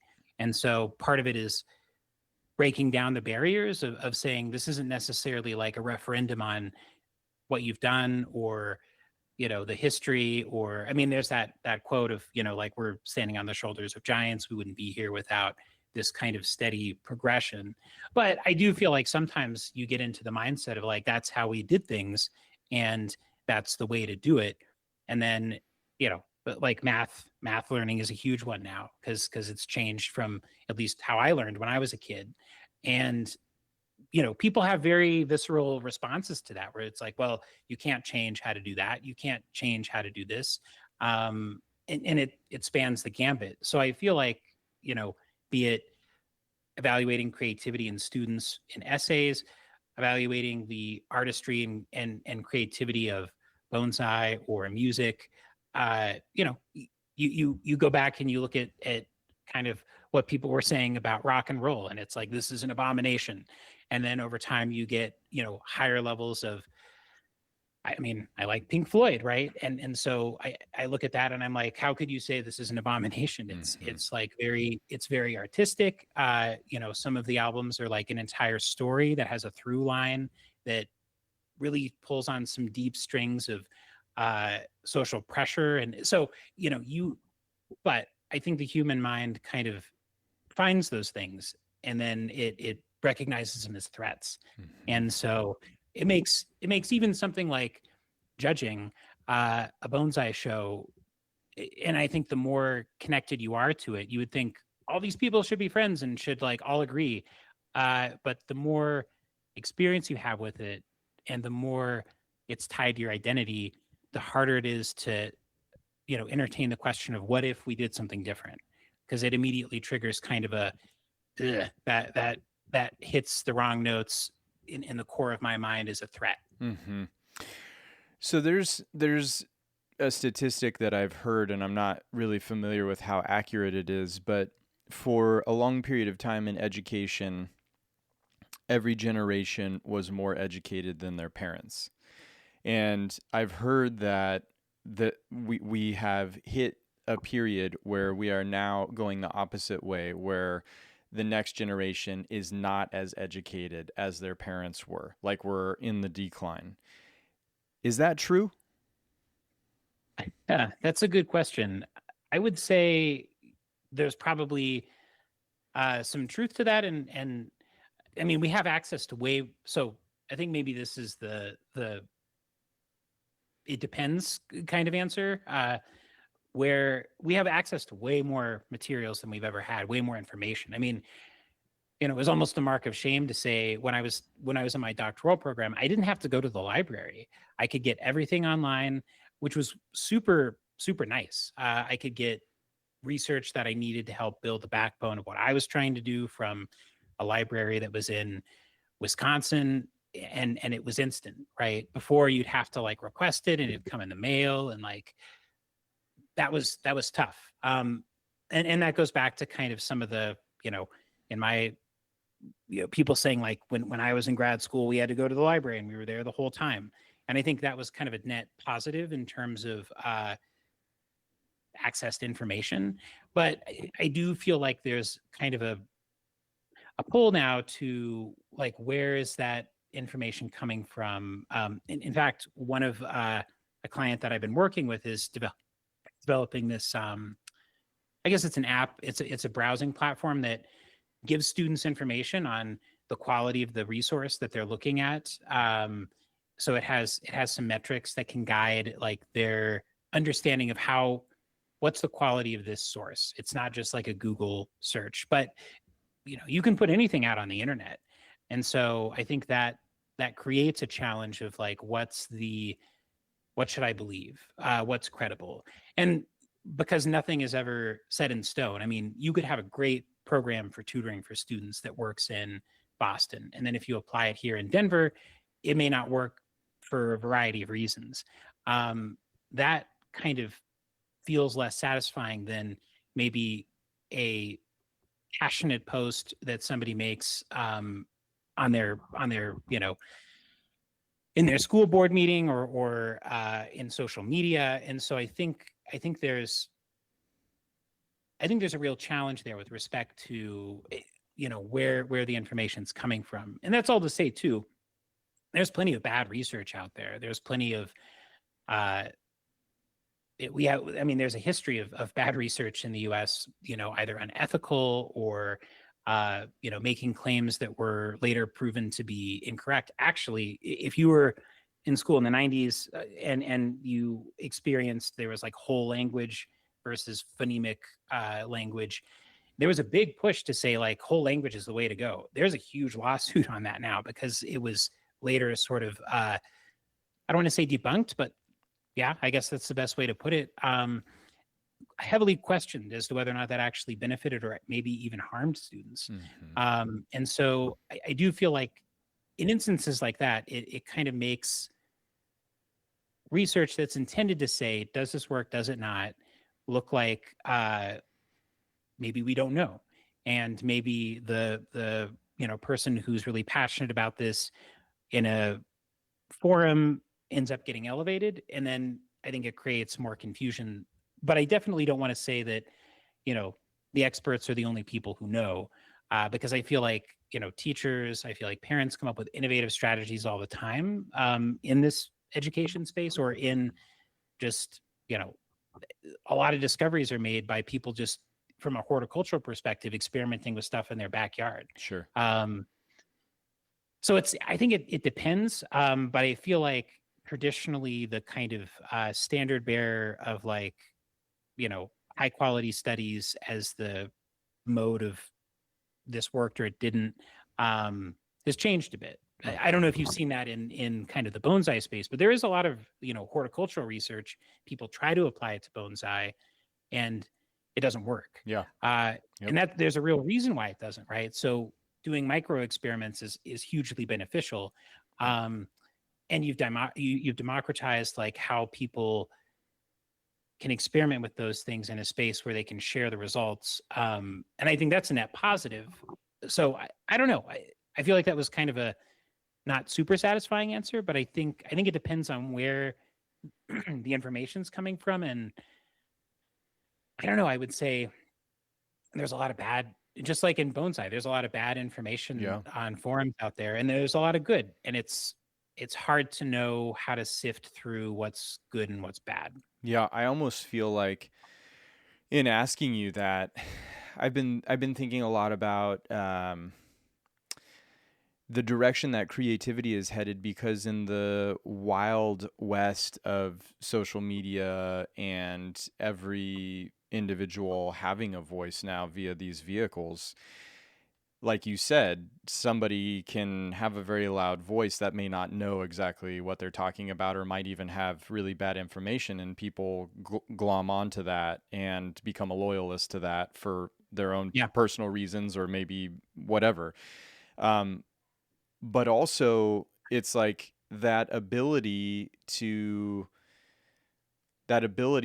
creatively think seems to be shifting the metric that we would measure that on. Because now, if we're saying, okay, well, this kid might not necessarily cross or meet these metrics or markers, but at the same time might have an exceptional capacity for creativity, or to think outside the box, or to view the problem differently. If you could say, well, they're not meeting the metrics, so they're less educated than their parents, but they might have a lot more real world malleability and applicable skill set, But I also think about it from the perspective of people playing the game now of trying to beat the algorithm on any social media platform, to be seen, to be heard. And now all of a sudden I started thinking about that as like, wow, now the people that create the algorithm are really guiding creativity. They're funneling you into a behavior, a standardized behavior, in the same way that education is funneling you into a standardized behavior. So more or less, they're standardizing creativity. And if you want to capitalize on that, or you want to play that game, you're going to be creating the same thing everybody else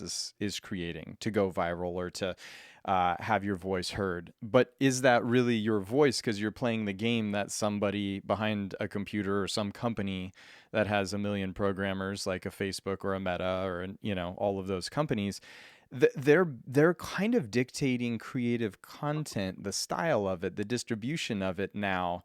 And it really started to repulse me to social media. I don't like social media in general, for a Yeah. variety Yeah. of reasons. But when I started really thinking about the algorithm as a box that's being formed, that's dangling a carrot in front of people to follow that trend and that path of creativity, it really started to change things for me. Because then it's like, well, this is the antithesis of elevating creative endeavors by forcing people to constrict their creativity to a form that will be distributed. Like, that seems almost demonic to me, in a Yeah. multitude of ways. And it's really showing up in younger generations, because that is a fluency. Technology is a fluency. AI is going to be a fluency. Social media is a fluency in younger generations.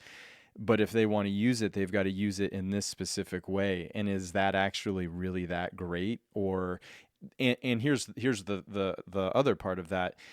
The rate at which it's changing means that we never really get to a high level of marinating the ideas and mastering the craft. It changes. How often does the algorithm change? 4 or 5 times a year, and all of a sudden this thing that was working is no longer working, so now we're going to do this, and that's not working, so now we're going to do this. And that's this short attention span training that's being kind of built into the younger generation. But inside of that, it's really to the fault of ever elevating anything to a point of reaching its full potential. And I find that to be yet another devastating aspect of the trajectory that we're on. And I don't see, as much as people tout AI to be this thing that's going to help us filter through this trajectory that we're on, it just feels like it's going to be more of that reinforcing of this dogmatic criteria that we've all sought to separate ourselves from, and in all having a voice, right, via these platforms. Now all of a sudden we're all being forced to have roughly the same voice if you want to be heard. How counter to the ultimate and original idea and altruism of it that it has become. And I think that's like really the pitfall when you think about judging and a rubric, is a pitfall to the evolution of an art form. And when you think about standardization, is the downfall of outliers, as you were saying. And I am really at this moment in time, it's fascinating to be having this conversation with you, which has led me down all of these tangents that I've been thinking about. It's really concerning to me on a level that is like deeply disturbing in my soul, unfortunately. Yeah, yeah. I mean, I wonder, what the world is going to look like for my son when he's, in a career. And just the idea, and similarly, like I try to avoid social media if I can. I have to spend a decent amount of time on LinkedIn because that's like free ad, stuff. But it does really, I think, kind of narrow, because you're dealing with algorithms, right? So it's like, oh, this one really loud person, or the way that they presented this got a lot of likes, so this is going to get elevated. And so it doesn't necessarily elevate even ideas that kind of have folks think about, well, maybe I could do something differently, maybe I could tap into my creativity. It's, here is this kind of, what's getting the most likes, that's what we're going to push. And then that ends up becoming kind of the status quo for any number of things. And I do feel like you're kind of letting the algorithm dictate like what's the most popular and what's getting the most attention. Maybe it's even negative attention, but then it spirals and snowballs into this situation where that becomes kind of what it's feeding you, is like, you should be doing this, and then you get it reinforced again and again and again. And I do feel like, across the board, if it's music, if it's I was following some people really cool doing some snowboard and ski top designs after this clinic. Really beautiful artwork that they're creating. It reminded me of the skateboard Pacific Bonsai Museum approach. Really cool. I haven't seen anything like that show up in my like Instagram feed since then. I wish I would. But a lot of what it's showing me is just what's going to get the most likes, what's going to like fire you up, or, kind of make you pause. It's not about the quality of the content or what it's inspiring. It's more, how long did somebody stay watching this video? Yeah. How long did they, so it's not about quality. It's about just likes and views. And yeah, to that point, I mean, it sort of dictates what's creative in this space, what's the standard in this space, what should you be thinking about, what's, and in a way, it's a more complicated measurement system to just say, this is it, this is the one thing you should be aspiring to, and this is the one thing you should be thinking about all the time. And it shuts down the conversation of what else. Yeah. I guess It's a neutralizer. Yeah, it's a total. I would imagine the only reason I bring it up is because I wonder, as an educational psychologist, what the general perspective in your field is on this kind of evolving situation. I mean, I do. I feel like there's a lot of concern there's a lot of negative concern around like depression and anxiety because beyond just kind of like pushing an art form, if you're a musician, if you're creating, kind of like snowboards and skis that have really, really cool images, I think maybe there's a positive there to be able to get yourself out into a space that you otherwise wouldn't reach. But I don't know. I mean, I feel like it focuses on, and there's, a lot of renewed concern around just what your life should be like, idealism around like body image and all kinds of things that turn out to be a net negative. And then people who never would have even thought like this is a problem now are thinking like, I have a problem with this, I have a problem with that, I'm not doing this right, I'm not doing that right.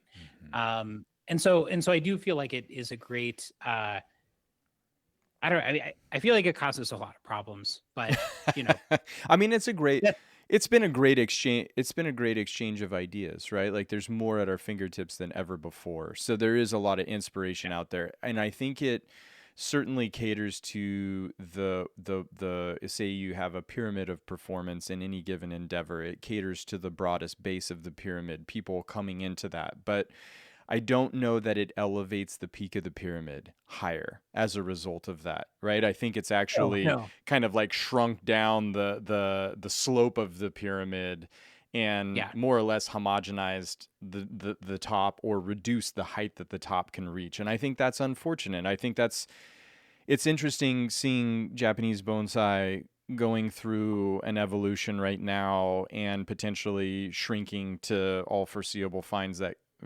all foreseeable factors that could indicate such. And that's the top of the pyramid of craftsmanship and quality in bonsai. And it seems as though that pyramid is shrinking or maybe even starting to fall apart and decay a little bit. And when you think about that, it's great that more people are practicing bonsai, but if you don't have that highest level of reference to aspire to or to know exists, then what is the ultimate trajectory of bonsai as an art form? It's going to be a very, very poorly practiced art form across a broad, large footprint of people. And I can see the positive in that, and I can also see significant amount of negative in that. And so if I take that small little peephole into the world and then I extrapolate it across whatever any endeavor, it seems dangerous. It seems dangerous, but not. It's also one of these gray areas that's not proven what the outcome will be because we're functioning on too short of a timeline right now to really make the kind of solid, concrete determinations that would be necessary to enact some sort of change. I thought it was interesting that Australia, took yeah, social media away from whatever people under 18 or whatever they did. The law that they enacted was really, really interesting. I mean, yeah, yeah. I wonder how that goes for them over the course of time. We won't know for a long time. We won't. But I do feel like it also. I sort of alluded to this, but I think you said it pretty straight on. I guess I would call it like it's regressing everything to the mean. It's making everything kind of like meh. So you have, and I think like ChatGPT can help with like some mundane tasks, but if you're using it for creative writing, even if you start with like a piece that's fairly interesting, and then you ask it to do edits, it's going to take it and say, okay, what's the most sort of vanilla version of this?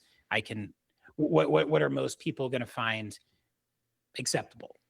And I feel like the social media it does a very similar thing where it's sort of like, yeah, we're going to regress to the mean. It's going to go right back to kind of the middle. It's not going to be the top tier of excellence. That's not going to get a lot of likes because maybe people don't understand it, or it's not kind of like the eye candy that they're going for. So it's always going to kind of be like right in the middle, like Mm-hmm. not good, not bad. It's just mediocre, which is unfortunate because if that's the way the algorithm is rewarding creativity, then the creativity that gets rewarded is always what's in the very what's the most palatable, what's in the middle, what's regressing to the mean.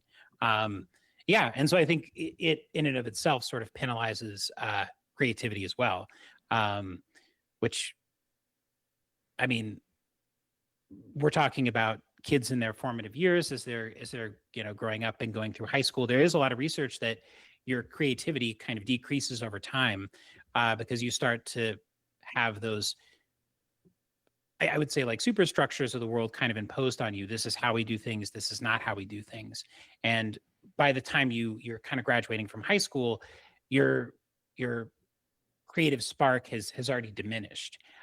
So I would think that some of the social media, some of the access to this will help, not help in a negative way, definitely help in a negative way, but kind of exacerbate that process where it becomes faster, where you're sort of reaching the limits of your creativity. I mean, you look at, kids in elementary school, super creative. By the time you get to high school, you're caring a lot more about what do other people think.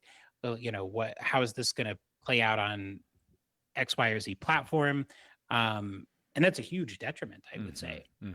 Yeah, interesting. I'm sorry I took it there. I didn't mean to go negative on you, but No, I just no. started thinking. I could talk to you. It, I could talk to you all day about this stuff, but I wanted to be sure if there was anything that you wanted to talk about that I stopped asking you so many questions and just gave you the ability to speak freely, because I am still really interested in the podcast that you've started and what you are hoping to accomplish with it. Like, what do you want evidence in the wild to become? What were your hopes when you started the podcast, and in the episodes that you've done? I look through, you have probably what, 5-6 episodes. I think we're up to like 14, but Oh, maybe okay. that's the chunk. Eve did a great job of kind of putting them the top ones in the website. Uh-huh. But just to kind of elevate, what's working on the ground, or what are people trying on the ground. So actually that's a good segue, because I think oftentimes innovation gets quashed with standards, with you know standardized assessments, or standardized ways of kind of quantifying like what's working. One of my favorite podcasts I had recently was with the superintendent just outside of Yellowstone. His approach has been getting students out into internships, be it at the hospital, the parks department, recreation, uh, just working with industry to get his high school students actually in the field doing something they're interested in, and then applying what they're learning as they go, so they can kind of make that real world connection. So I think there was something like 80% of their time is spent doing internships, but applying what they're learning in high school to that endeavor, which I thought was super cool. And it was interesting because he had said, like, I don't care about, I mean, I think to some extent you have to care about the state assessment, but the way that he kind of framed it was, if I can give students those formative experiences when they're in high school so they know what they want to do when they leave, that's the most important thing. Yeah. So I was just like blown away by his connection to the park service, his connection to the hospital system, to other industries in the area, and just thinking like, man, like, wouldn't it be cool if I had that experience, or my son could have that experience growing up, and how would that change the way that kids are interested in school? I think one of his quotes was, if we can make school so fun and so personally relevant, we're going to not have a problem with attendance. Yeah. Right. It's And so I keep thinking about that. I think it comes back to Bonsai too, right? If you're able to do something that you think is actually fun, um, and the way that I think we set up the educational system, you know, back, this is going like, you know, like over 100 years ago, it was very sort of factory associated. You're kind of going through this assembly line, you learn the skills that you're supposed to learn, and then you go, be a productive member of society. But that doesn't tap that internal interest. And so I guess I want the podcast to kind of be, what are people trying? What are they experimenting with? What's working? How is it showing up? And how are they kind of navigating these challenges of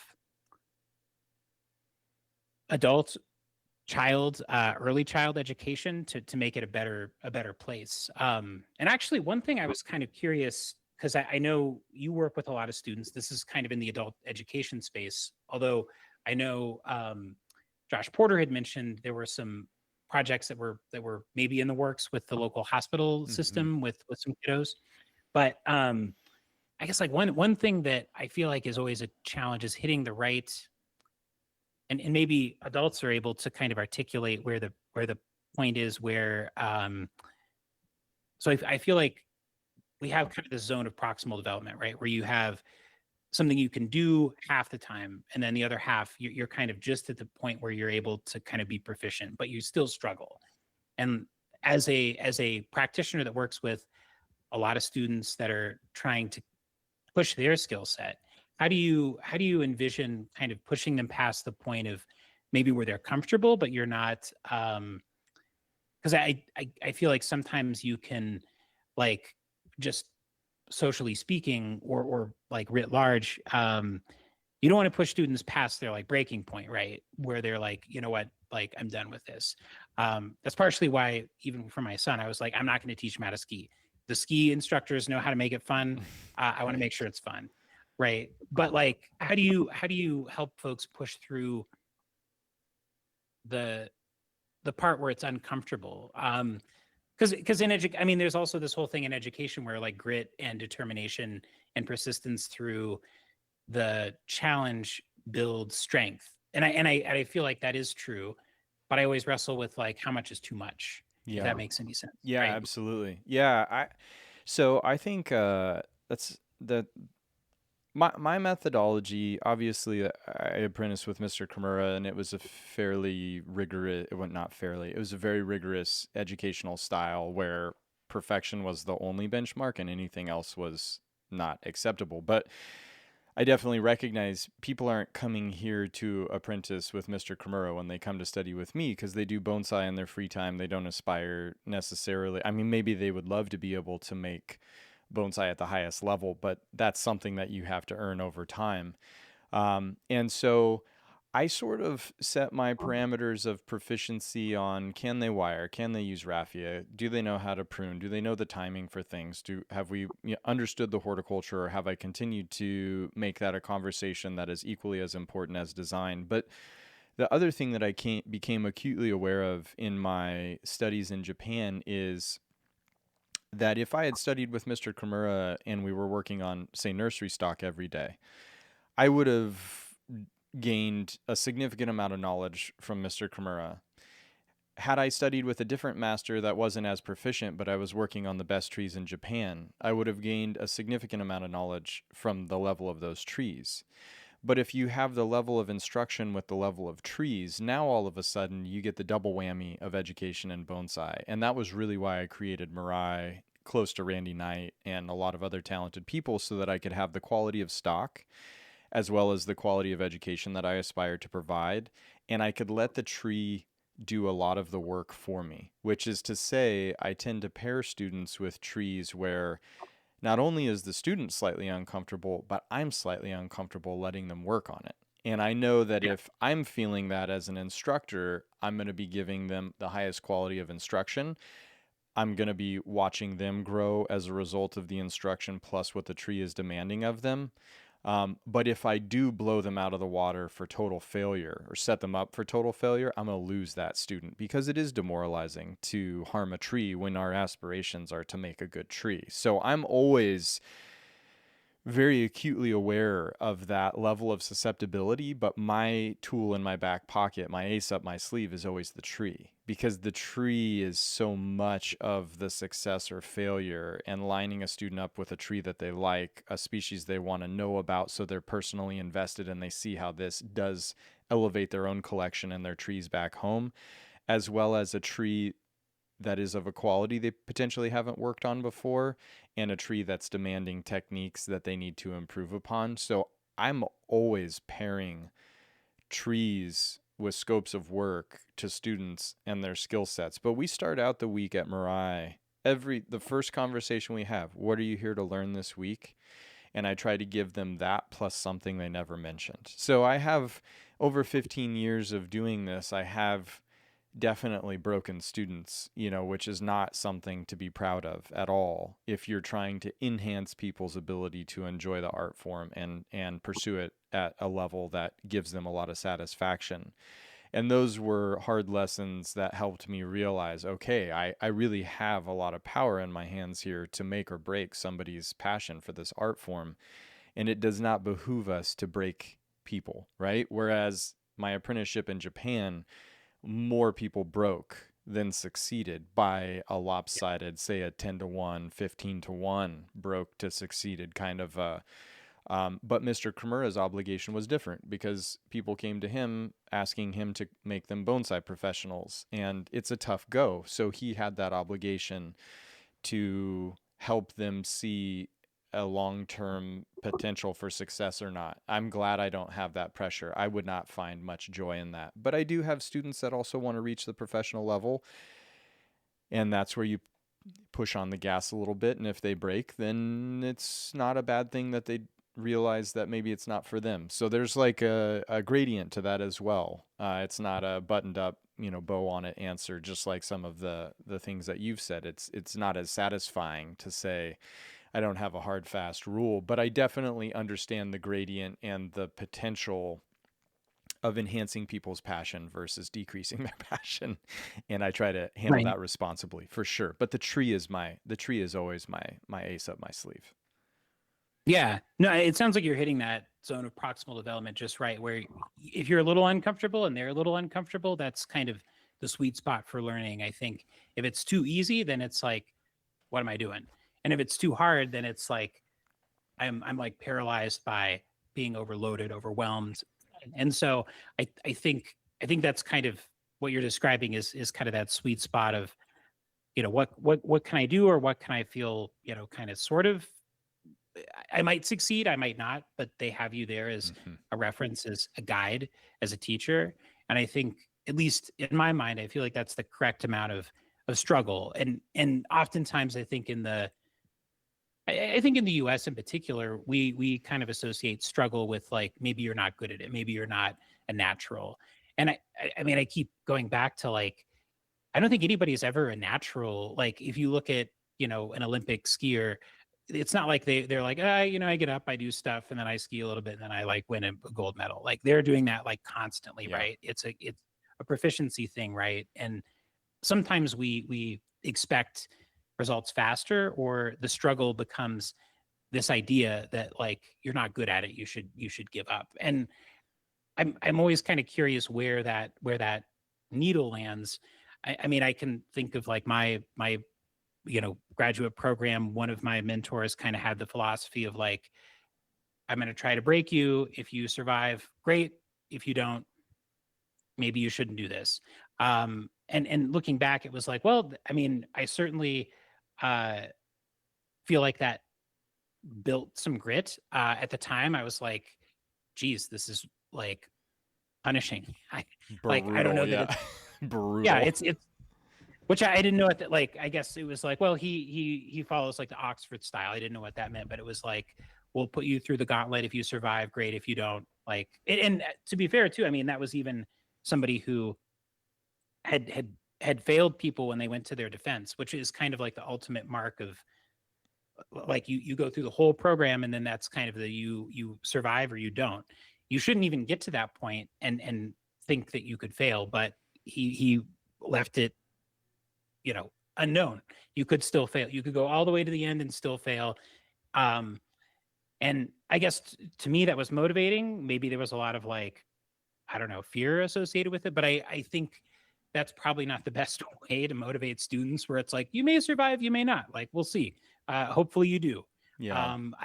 I don't, but I also recognize that in myself as something that what was helpful, but at the same time, somewhat not, I don't know. I wrestle with that a lot because I do feel like grit and perseverance. I feel like those are great traits, and I feel like they help when things get tough. So you don't go back to the mindset of like, I'm feeling uncomfortable, I should give up, or like, this isn't easy, I'm going to give up. And hitting that right mark can be tough. I think so, and I think it's I was actually going to say this before you just said what you said, but now you've just sort of reinforced it. I think that so much of what I do in bonsai now is a direct result of recognizing that the context in which I'm making bonsai alters what I make. And the projects in the wild showed that to me just in such obvious ways that that really shifted everything for me. And being away from Mirai, as we were repairing the house and the garden and everything, and now living back at Mirai, one thing about Mirai that I've noticed is living here is not as comfortable as the cush comfort of being in Portland, where you have all of your amenities easily available and readily available. And at first, it was really uncomfortable to move back to Mirai, but now I'm recognizing that I'm finding my footing again in the things that I'm making because this context has changed, and some of that discomfort is quite productive. And so I think inside of this, it's like when I speak about my apprenticeship, as rigorous as it was, number one, it's what I asked for. Number two, it set me up for success. And number three, without it, I would not be where I'm at. So I find so much value in that. And yet it was pretty brutal to watch and to go through. It wasn't fun, but now it's fun. It's fun to be able to do bonsai professionally. It's fun to be able to make trees at a high level. And so I do feel like some of my first students excelled far faster and greater than my students as I've maybe become a little bit softer over the course of time in my teaching methodology, but I also had fewer students or fewer students that continued with me. And so there is that push pull in this, but I think the expectation of comfort and ease and the aspiration of things being handed to us is becoming more and more set in as a natural state of expectation. And I do find that to be along the same lines of the dilution of the peak of the pyramid in terms of what we can accomplish with that. But I don't want to be the one that is chiseling the hardest stone to be the cap of that pyramid because I don't want to relate to people in that way. That it would take that kind of rigor means that I assume, anyways, means that you yourself are living under that rigor constantly. To be dishing it out means it's got to be Yeah. a part of you. And that I found that out very quickly coming back from Japan. I'm not Masahiko Kimura, and I aspire to make things of the level or better than the level that he made. But I have tried to find a different way of doing it, and I have asked myself constantly from day one, am I going to be able to do that without being as rigorous myself? And some days I think I can, and some days I think I can't. Some days I think that that might be necessary for that, and some days I see moments and glimpses of polish on a diamond that I feel like, okay, we can do this without that. And I don't really know what the answer is. I've got a lot of students that are doctors, and they would talk about their time in medical school, and then they talk about the medical school training now, and they're like, we were sacrificial lambs. Most people failed. It was super Yeah. brutal. Nobody should be working on somebody medically when they haven't slept for 72 hours because they're in their residency and nobody gives a shit about them. Yeah. But they're like, but at the same time, what doctor do you want working on you when you're on the operating table? Somebody who's endured that, or somebody that had an easier path and doesn't have that same dogged determination, grit, and knowledge and experience that comes with that? And when you put it that way, I feel like, man, we need to keep on the pipes with these doctors training, you know, because like I don't want Yeah. the D student operating on me. I want the A student that survived the hellhole of a residency and made it through because they were that determined, passionate, and motivated and got all of that experience to have more arrows in their quiver. So like it's such a I think it's a thankless job to be a very rigorous educator because you get demonized for it in whatever capacity. Um, but I don't want to be that person. And so inside of that, I myself may be a weak link in that chain of maintaining excellence and something that I'm complaining about or citing fear about. So, it's like I think everybody has to think about that on all of those different scales, but I definitely think we have come to expect things to be easier and more comfortable as a general way of being, and I think that is of detriment. Yeah, yeah. I mean, there's, I think a lot of similar sentiment with, like you mentioned, kind of like the medical residency and just how easy or hard it is for somebody to go through a doctoral program. And I've heard recently people talk about how it's changed and it's easy, and in some ways, like, I think, was that productive for me? Yeah, I think so. I mean, did it harden my resolve to challenges, to struggles? Yeah, 100%. Was it? I mean, there are definitely some instances where it was like not necessary, and maybe success, doesn't need to be guaranteed, but there are definitely some instances where I don't know, maybe the situation itself could have been structured differently. I don't know. I mean, it's hard because I don't want to be the person who's like, back in my day, like, Right. this is how we did things, Totally.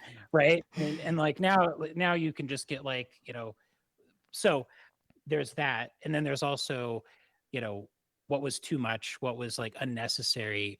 I've kind of moved into this state now where, like, if we're working on, like, with my son, if we're working on math or literacy, I keep saying, like, keep trying. Like, I'm rewarding kind of like the effort, and like, you might not be where you want to be.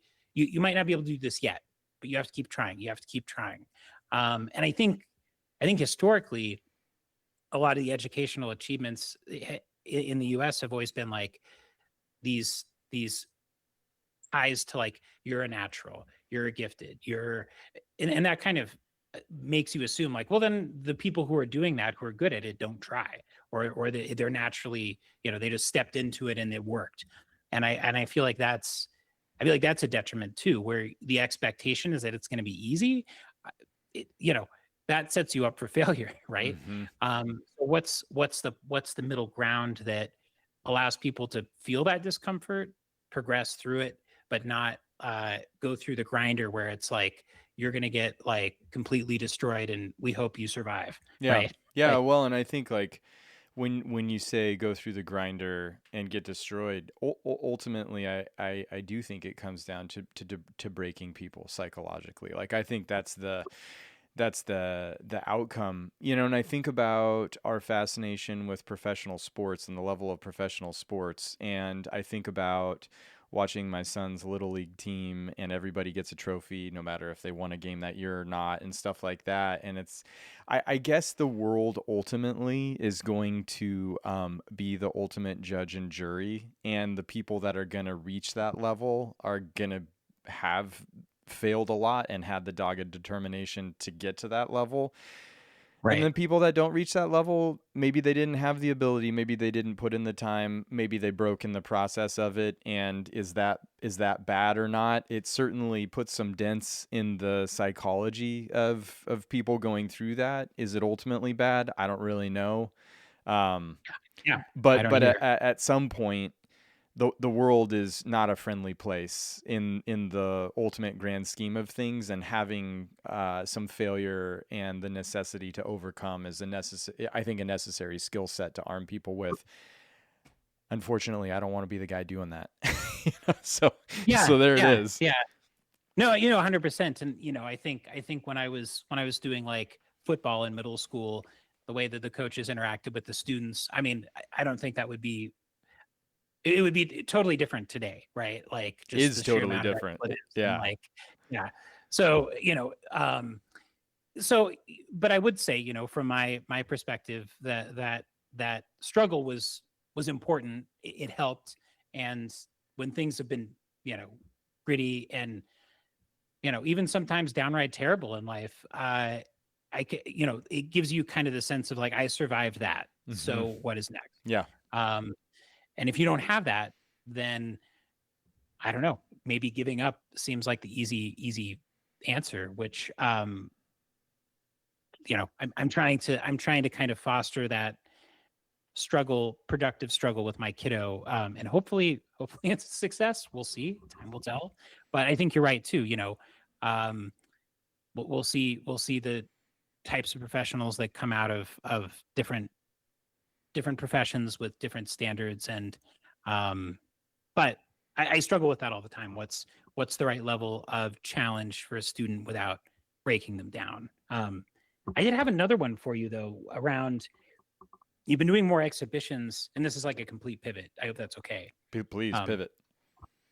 so you're obviously, I can pivot a bit because I feel like the trees you're making are these these pieces that get folks to stop and look and reflect. And I wonder how that, because one thing I'm always interested in, and I actually this came up on I think the podcast you had with the curator at the DC collection.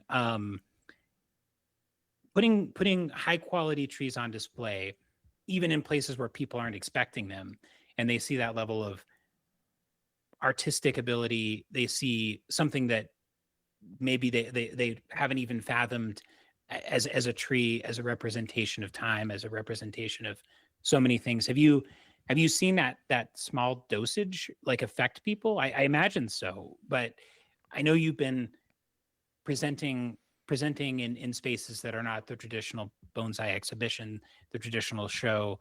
And I guess I always wonder like what it's like for people to, I see it at the Denver Botanic Gardens, people kind of coming through and kind of like quietly whispering about things they're seeing. But impact wise, I've always thought that's a great psychological like pull to something that they may not have realized they were excited about. Yeah. Yeah. I think it works like this as far as I have seen and observed it. If you're already into bonsai, more bonsai next to each other is better to be able to grow your understanding if you already have that baseline. If you don't have that baseline, fewer trees are far more powerful than a lot of trees because it's just too overwhelming, right? And I think even inside of an exhibition, like we did 73 trees at the Artisans Cup. Um, and people were full when they left that exhibition. There didn't need to be 100, 150, 200. That would have been too much for it to be digested well. And I'm sure there's some junkies out there that need that shot of just bonsai dosage that would argue that fact. But I think generally especially when you're trying to present quality, there's a critical number that gets you to that I'm full experientially. But when you're dealing with the general public, I feel like that number needs to be far less, like to the tune of 5, 8, 10 trees is more powerful for the uninitiated than 50, 70, 100 trees. And so I think about that a lot when I put on public exhibitions of my work, and I really use architectural spaces kind of as the modern tokonoma display in the United States at least, trying to give somebody the ability to be full while not overwhelming them and just blowing them out of the water. And that's been really effective because I think then you have enough to see a breadth without enough to just completely lose sight. And I think about this too, as far as the garden here at Mirai, because if you go to somebody's garden and they have mediocre trees, but one significant tree, that significant tree stands out so much more amongst the mediocre trees that even as a bonsai professional myself, I really have to work hard to calibrate how quality is that highest quality tree in any given garden, right? And so at Mirai, if I'm aspiring for all of the trees to be of that highest caliber, it actually does dilute the power and impression that any one single tree at that level can make. And I find that to be really fascinating. It doesn't mean I'm going to pursue a lower level. It doesn't mean I'm going to pursue a medium level at a higher quantity than the highest level or anything like that. But there is a psychology there inside of bonsai that probably exists with so many other things, and probably is, I would assume, I've never thought about this before, but has to factor into curatorial knowledge of a museum or an art collection or a display or an exhibition or any of those other moments where you're hoping to connect people with a piece of art or a piece of work, and you're thinking about how to do that in the very best way. And certainly there is a commercial aspect to that, because in a bonsai facility, if you're a professional or you're selling trees, giving people too many options is one of the worst things that you can do. So having mediocre trees and one high level tree, you're probably going to sell that high level tree all day long, right? Um, and so I think about that, but it doesn't change my behavior, because what I'm aspiring to do goes so far beyond commercial and goes so far beyond what any one person gets when they come to Mirai. It's more for me, and I want to see the whole garden at that highest level. That's the bar. That was what I went to Japan to learn how to do an experience at Mr. Kimura's, and it's what I hope to achieve here as well. So that continues to be sort of my North Star, is that every tree is, at the highest level. Turns out that's pretty hard to do. That's a lot of work. Takes a lot of people power to do that. But we're getting closer to it now than we've ever been before, and that's really exciting. Yeah, yeah, I'd love to see Mirai at some point. I mean, I obviously, work with Todd, Matt Wright. I've ended up in a lot of classes with him, and so it seems like a magical place. And I could see how, somebody who is uninitiated, who is stopping by, would probably, maybe it would be overwhelming for folks that are hugely into it. It's probably very cathartic and exciting. And part of the reason why I ask is, I keep thinking of a method or a way to kind of bolster the idea of conservation. And there's been a couple of like instances where community has decided, like, we want to conserve this species that's on the verge of extinction, or we want to build awareness around our green spaces and why they're important. And I kind of see, from a psychological perspective, tying people's identity to something that is beautiful and old, and something that they can just interact with right there. It has to be a great vehicle to kind of turn the dial on, like, oh, this is important. Like, this is something that we should be talking more about, thinking more about. And so, there's been a couple of instances where they're trying to tie back, like, uh the cultural component of, like, the ibex, for example, and how it's a cultural tie to the region, and so we should view this as our heritage, and it demands protection. I could see the same thing with Mirai trees. You have fantastic native species that folks, that are looking at it in an art gallery, may not even realize there are different species of junipers, right? That so I keep going back to, and this was kind of connected to the Arboretum in Washington, D.C. It seems like it can be a great way to kind of build that connection and identity with a community that may not initially recognize that. They may just, be like, well, we have trees, sometimes they fall on my car, or sometimes they drop leaves and they make me like, I don't know, it's interesting. Like, I hear people, like, they're like, oh, this tree's in the wrong place, you should cut it down. It's like, we have a huge um why can't it, Austrian pine that's like in front of our house, and it actually, like, we have to get on the roof and like get the needles off, because it can like damage the roof. And so one of the landscaper people's like, we should just cut it down, and I'm like, there's no way I'm cutting that down. Yeah, Like, no. why would I, why, like, it towers over the house, it's huge. But that's coming from a, so I wonder if there's a way to make that psychological connection tie, form a new identity Hmm. for these folks who may not have ever thought of it. And I wonder if, like, the local exhibition or the local show is a way, not like club show, but I mean, like an art gallery, like a place where folks don't expect to see it, and then it's there. And then, I don't know, it seems like a great way to boost awareness and personal interest in conservation, but maybe I'm wrong. No, I think you're totally right, actually.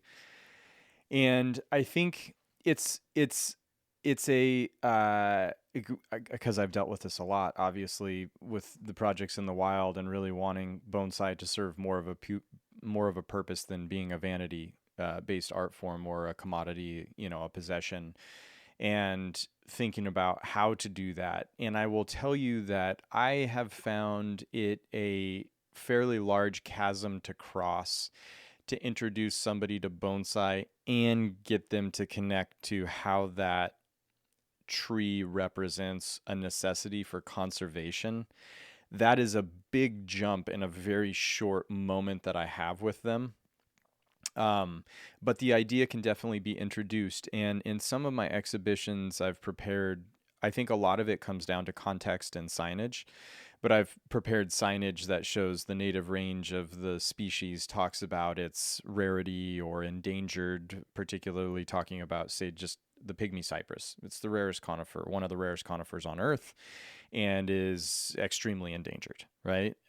So pointing out the limited landmass it occupies and the rareness of that species. And certainly for some of the trees at Mirai, with fires, mega fires, etc., they might be the last genetic of that environment that exists after that whole place burns, and this tree was harvested from that location before it burned. And so we are starting to see, we are at a point in time, at least in the West, in North America, in the western part of the continent, where we're seeing species totally collapse. 95% of the lodgepole pine on the Continental Divide because of the beetle kill, the loss of Monterey cypress as a pure strain cupressus, and Point Lobos degrading very quickly because forest has been suppressed on the pygmy steppe.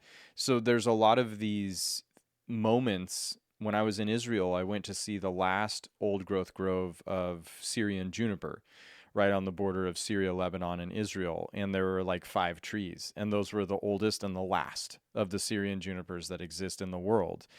And so you start to recognize, wow, what a draw of the card that we have right now to be in existence on planet Earth, when we're really watching the crest and decline of such significant apex organisms, wrestling with that and what to do about it, and how to hopefully use this art form that is rooted in being inspired by that. Can it become a vehicle that leads to conservation and sustainability? I certainly hope so. Josh, my time has come to an end, my friend. Okay. Well, this was a great talk. I appreciate being able to pick your brain, and yeah, I love what you're doing, and thank you for making time to chat. Yeah, it's been an absolute pleasure. Getting to know you, working with you, finding out more about you. I think this is the first of many conversations. If people want to find you, where can they find your podcast? How can they get a hold of you? Yeah, so my company is Rocky Mountain Research and Strategy. You can find the podcast Evidence in the Wild on all the places you get your podcast. So certainly check it out if you're interested in innovation and education. And always open to conversations and questions if folks have them. So Awesome. And Ryan, I'll put a quick overview for you and my kind of intro, if that works for you. Sounds great. I 'Cause appreciate I feel it. like there's a lot of background. Should probably even explain what bonsai is for folks who don't know. So, Right. Right. it's not. I just saw a bunch of them at Costco. Actually, it was like miniature bonsai garden. We were like going to grab some stuff over the weekend, and my son was like, "Look at these bonsai trees. We need." And I was like, "We don't want those. Yeah, We right. don't want the ones Those, not glued." those ones. That's right. Yeah. That sounds great. I'll So put a link to your podcast down in the description below, and I encourage people to reach out to you because you're doing powerful things, and I really appreciate you. well, thank you so much. And if you ever want to talk more about scales and judging and all that stuff, it'd be fun. Oh, I So got the next conversation for us already drummed up. I've been making notes as we've been talking, so we'll be in touch about that. sweet. Well, enjoy the rest of your day, and we'll keep in touch. Sounds great, Josh. All right, thanks, man. Right. Yeah. Thank you.